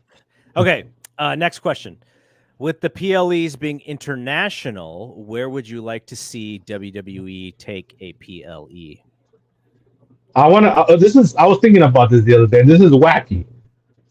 I want fucking Nikki Khan to get on the phone and talk to the fucking Luteros family over in Mexico City and be like, "How much will you rent us Arena Mexico for?" Now that would never happen because I don't think the Luteros family likes to do that because they've never done it with anyone else. But I also think that WWE is a little too prideful for that. That would be. I would be there. I'll tell you that right now. I would be there. But I don't know. I think How many people fit into that building? 16,000. Okay. So it's a good building. Yeah. You know, And it's one that's it fun. would be a hot ticket because there's not many of them. And it would be a hot ticket because of the crowd heat too. Um, Especially if you were to book like one of the Mexican guys to like co-main event or something. But oh, you know what? You could do the old Carney way where you kind of book like a local card and do that as a dark match, and that way you could bring in a lot of the local crowd. But the point is that I would like to see a what do they call now? PLEs. I would like to see a PLE in Mexico City. What about you? That's an interesting one because the problem is that they would they've tried to run Japan before, and the fans just don't care. They got their own product. I like the London idea though that you just said. It would have to be. I think it would have to be either a WrestleMania or maybe a SummerSlam, a really big SummerSlam for them to get that many people in that building though. But I like that idea of attempting to do that. Not be. I don't want to see them like, make a deal with that building and all of a sudden, Tony Khan's got to go somewhere. I don't want to see that happen. But it would be interesting. No. It would be interesting to see if they put on the right card. Would they be able to outdraw? Now, maybe you can't because AEW goes there once a year now. But it'd be interesting to see what they would do or what they could do. Yeah, I do think that you need the local star for that, which I don't think. Who would WWE have? I mean, I don't think they have anyone. I mean, tangentially Drew, but he's not exactly, Yeah, right. He's a UK guy, but not, not from there. Whereas AEW does have one, Yeah. So I don't know. That would be interesting. I wouldn't mind. It's all business. Like if WWE could take that record away from AEW, that's fine. It's business. And it's almost like ribbon on the square.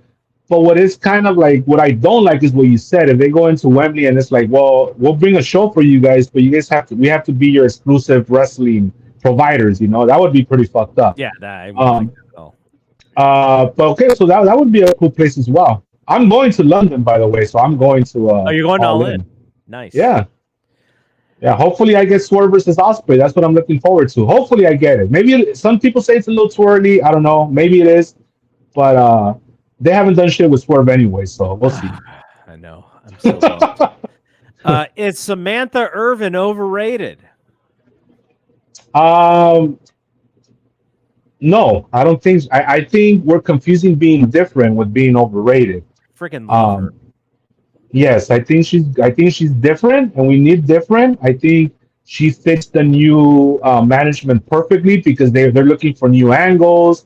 I was focusing on her the other day, and I was like, golly, like I would never be able to do that. I would fuck it up somehow because I would be so. Because remember in WWE, and a lot of people don't know this, you have to be a nerd, but I'm sure people haven't seen this. You can't have cards in WWE. They frown on that. What you do is you get this big ass fucking binder and you study it between the matches, and then you go out there and you do your job. I would be so nervous, Garrett, that I think I would fuck it up. And I was thinking about that the other day. Because I mean, I'm a nerd. Like I could tell you all these guys where they're from, but I don't know I don't remember how much they weigh. I used to be able to do that, but I can't do that anymore. And then Or, remember, or then if you were Rock, you just write it on your arm and then you read it. remember, and then you have to remember the kayfabe weight from the real weight, so it's a lot. But I think she's very passionate. I know she got a lot of heat. This is something that I am conflicted on. I will admit to you. I know she got a lot of heat when she started crying when Cody won. There is a line there, right? There's a professionalism line a little bit, but it was WrestleMania. It was one time. I know that Vince would have probably fired her on the spot if that was he was still in charge, or at least he would have like embarrassed the fuck out of her for the next year. But I hope it only happens once. We don't want to see that. What do you think about that? Honestly, I didn't. It didn't bother me at all because it was a moment and it became memorable from that moment. And the way women deal with emotions is not exactly the same as the way men would. Like, I'm thinking of like Bruce Buffer, right? Bruce Buffer, when he does his UFC thing, like he is so bombastic, he is so over the top, and it's almost comical sometimes. And I love that because he brings that energy. The But 360 spot, do you pop for that? yeah. But take who's the old dude from LA? Michael Buffer? No, the older guy whose son did it as well. Oh, Jimmy Lennon Jr. Yes. Those guys, the way they do it is more traditional and kind of by the book, right? But their voice allows them to do it in a very traditional way and still be great. Buffer does it in one way. Michael Buffer does it in a different way. Samantha Irvin does it in her own way. Like the fact that she got emotional, to me, more has to do with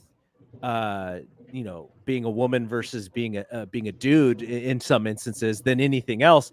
But I thought it made it unique. I thought it made it like that was a moment.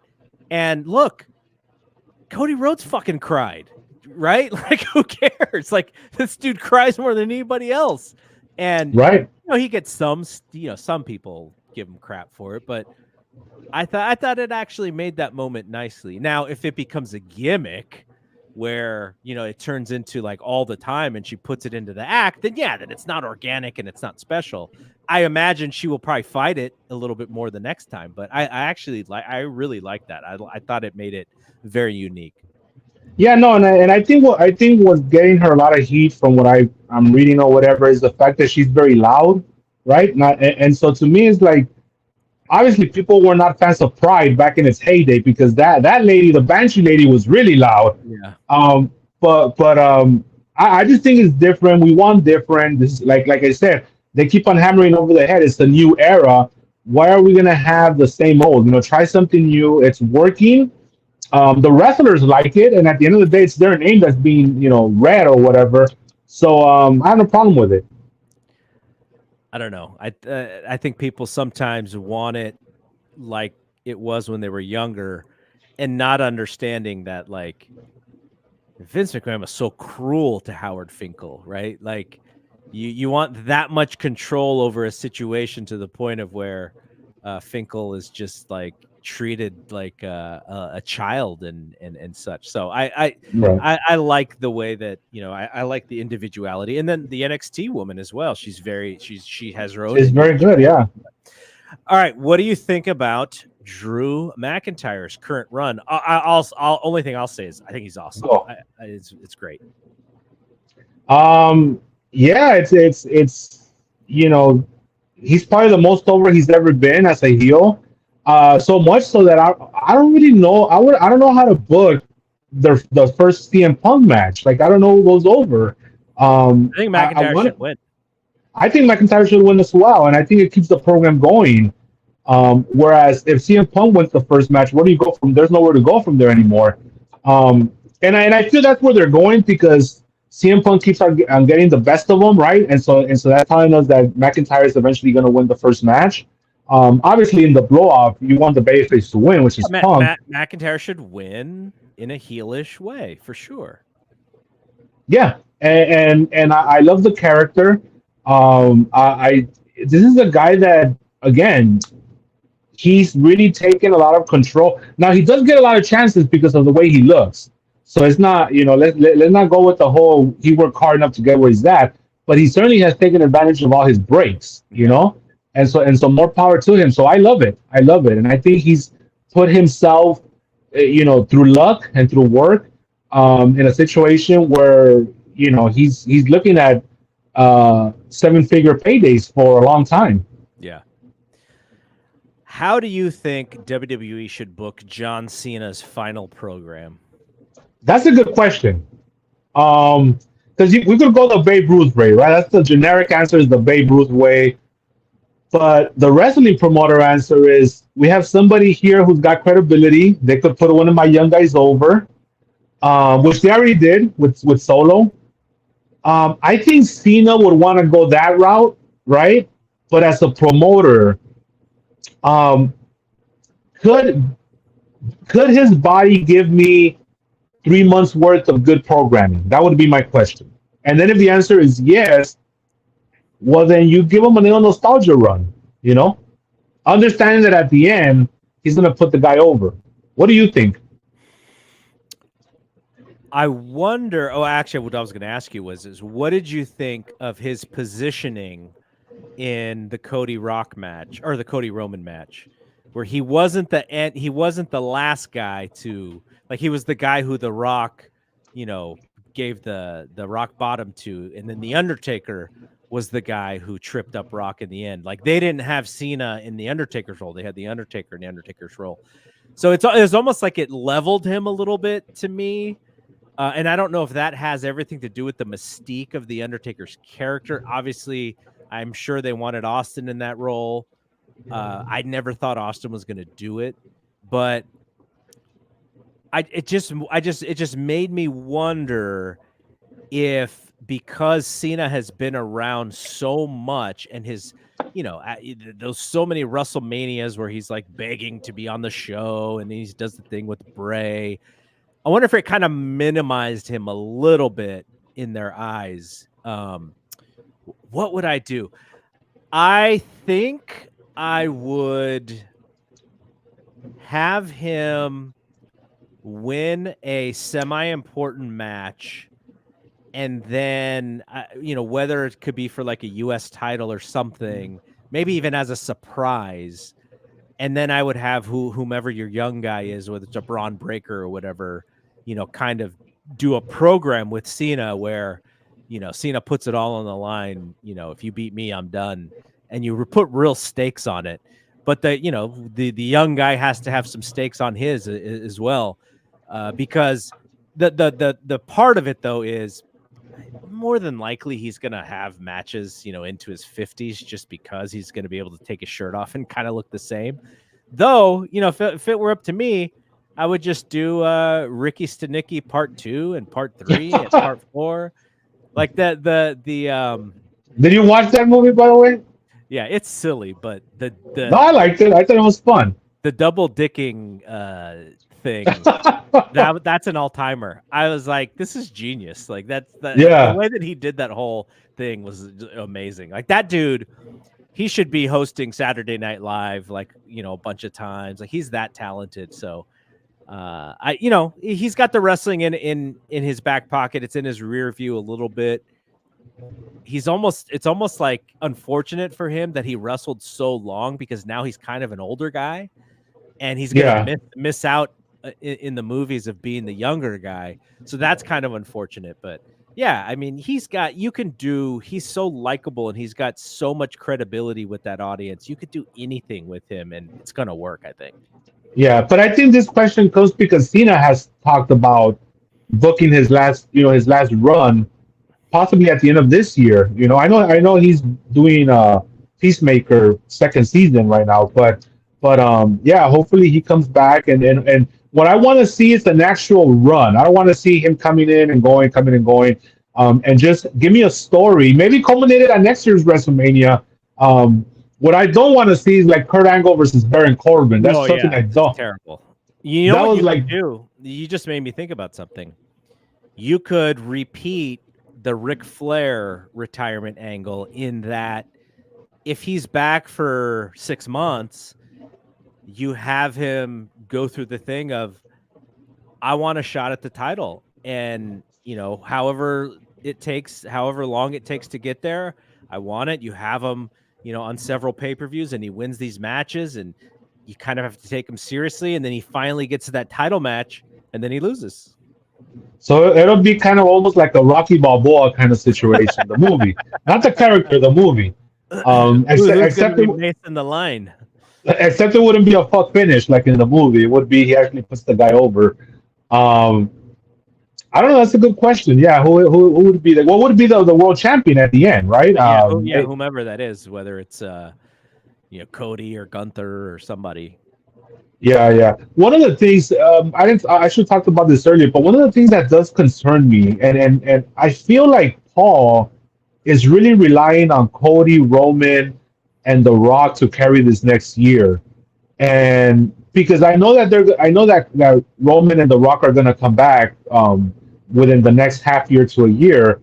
But what I don't want to see is just kind of like Cody going to like the villain of the month until they get to those big angles, And I think that would be bad booking if Triple H was like, well, I'll just rely on Roman and The Rock to carry me for this next year, and I'll just spread out these heels along the way. I don't know. I would be very disappointed if that happens, but I could see it happening because I do feel that they've let the groundwork. Like you see all of these interviews where The Rock is like, I'll be back for WrestleMania next year, and Roman's probably looking to come back at SummerSlam. So I could see these little markers along the rest of the year where he could rely on them, but there's nothing to fall back on, So anyways, that's a little side road that I wanted to bring up because it is a concern that I have.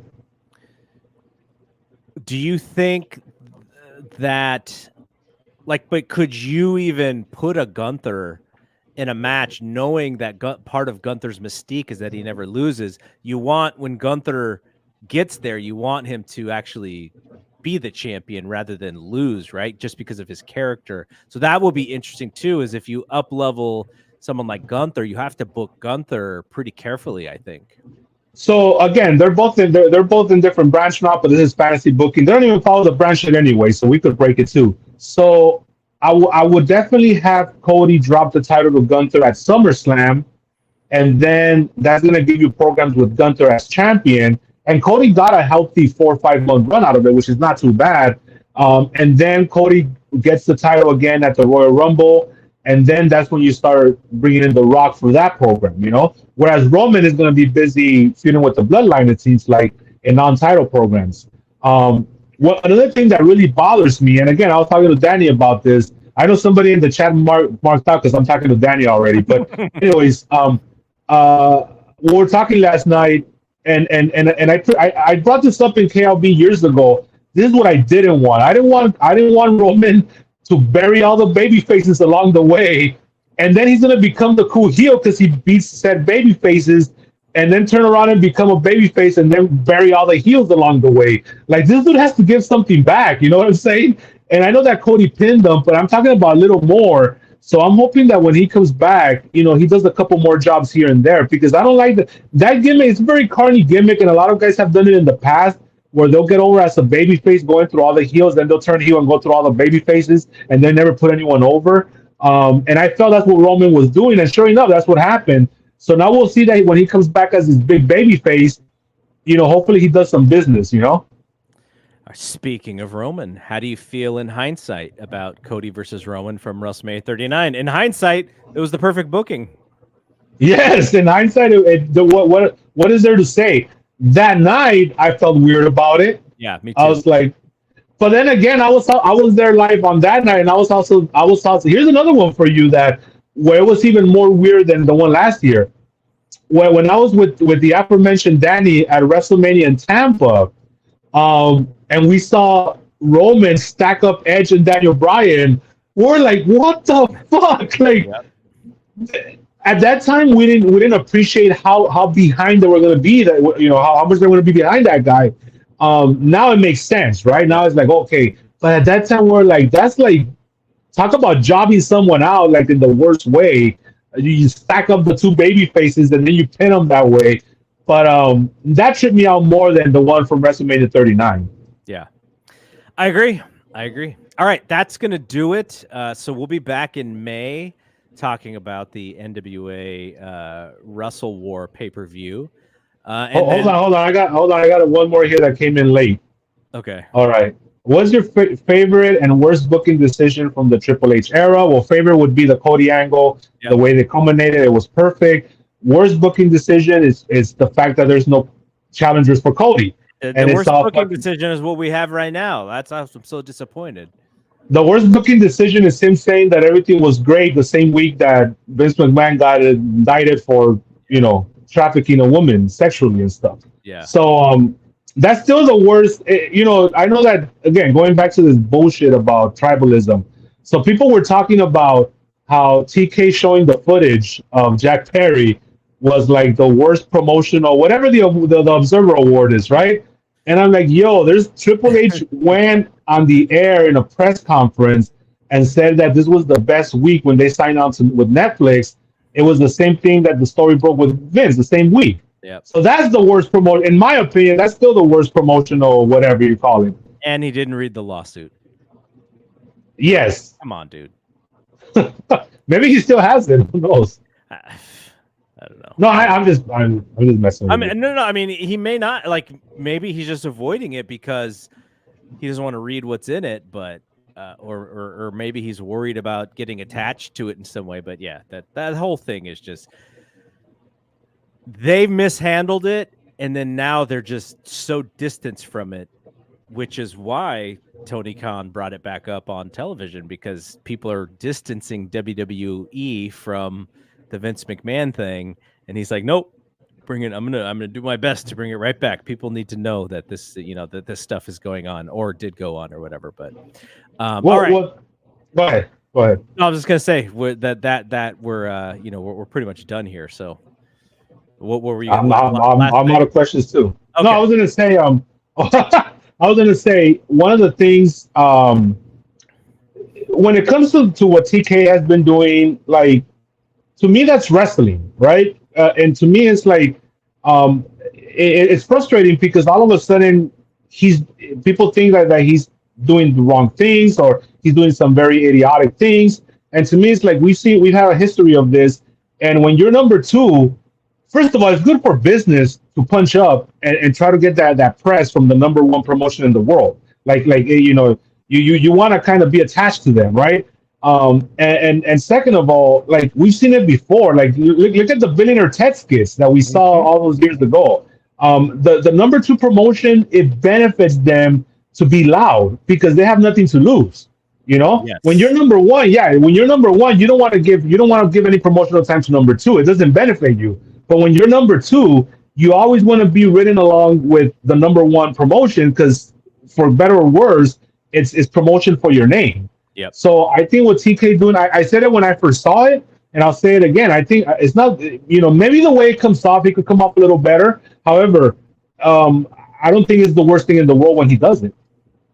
I don't usually have a problem with him barking at WWE. I just don't like it when it comes off uncool, because when it comes off uncool, then it just gives the WWE side so much ammo to just blast him. And like, no, let's be a little bit more strategic with this. Well, the problem with that is that he's not cool as a guy, as a person.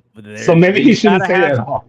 Go hire some comedy writers or something to do your stuff, man. You got all these friends. Look at Paul Heyman. Paul Heyman always came off as this cool guy, this cool militant revolutionary guy, right? Who was gonna fucking go against the program. And it's got nothing to do with looks either, because Paul Heyman is not the most attractive man in the world, but yet people were behind him because he was so cool. Yeah. He's still cool. Like, he's a 60-year-old man now. So that's you're right. That's a good example of, like, it's not the message, it's how you deliver the message that's going to get you the attention. There was one time where he called Triple H and Shawn Michaels bald assholes for, like, almost no reason, and I was just like, why? Like, what? I'm sure they did something that he caught on to, but the fact when Ariel Helwani of all people can kind of punk you on stuff, it's like, oh, maybe we got to change the strategy here, because Ariel Helwani is very good at his job, But the thing about Ariel is he was always getting punked by Dana White, and now Ariel Helwani's punking Tony Khan. What's going on here? Yeah. And Ariel Hawani also, he went all in on this whole thing. I know that I think I talked to you off there how like he doesn't work for WWE, but I guess he kind of does in a lot of ways, even just doing favors for them. So I guess I don't know. It just seems like he decided, fuck it, I'm just gonna play along with this shit too. So it's almost like he became a character as well Yeah. in a lot Well, of I mean, ways. I think when you cover WWE, you don't really cover them. You become a partner in some way because in order to get the interviews and in order to get, the help from booking people and then from going to these shows, it's a little bit of like a deal there. You make sure that you're kind of in bed with them in some way. Then they make sure that you do that too. Like that CM Punk thing. And I was telling Dave this. I was like, I didn't care about, Ariel didn't have to be like super reporter in this thing. He's actually just playing talk show host in this show. Hmm. But when CM Punk tried to name Dave by calling him a goofball or a 5-star goofball or whatever, like Ariel Helwani and Dave have had like a working relationship. They work for the same company.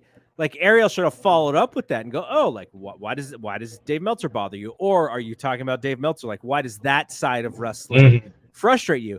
But instead, he just let CM Punk walk all over that line. And I was like, okay, that's the part where because of his past relationships and because of the kudos that Dave always has given him, that's the time where you step and you go, okay, like explain this thing. But Right. instead, he decided to play a little bit more of like the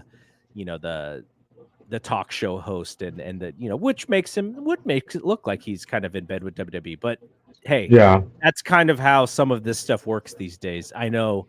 I feel like David's used to that. Yeah, no, and he didn't have a problem with it. I mean, I probably had more of a problem with it than he did. But I was just like, I just wish he would have, he would have handled that part differently. But He should have, yeah. But I think because Dave has brought it up many times. Whenever these guys are in need, right, all of a sudden they're his best friend. And I'm even talking about Vince, like high level, tippy top guys. And then whenever they feel like they're on top, they completely forget about him. So Yeah. Dave has been dealing with this for like 40 years now. So he's pretty used to it. I'll have a good story for you off air as we end this too. All right. Well, let's go ahead and end it then. We did a marathon taping here, 2.5 hours. It was That was about the last one too. Yeah, it was about that. We're covering a lot of information. Plus, adding the Q&A stuff is fun. So these are going to be longer shows than just the normal, 60 to 90 minutes or whatever. So, all right, that's it for here. We'll be back in May to talk May of 1989 and the Wrestling Observer. Music City Showdown. I have the link to Dave's book if you want to follow along with us and get the book. It's all in there. That's what I'm using I'm just reading it all as I'm watching this stuff. So it's like almost I'm just reading it all over again in the same weeks of the current time. So all right, for Draven, I am Double G. We will see you when we see you. Peace out.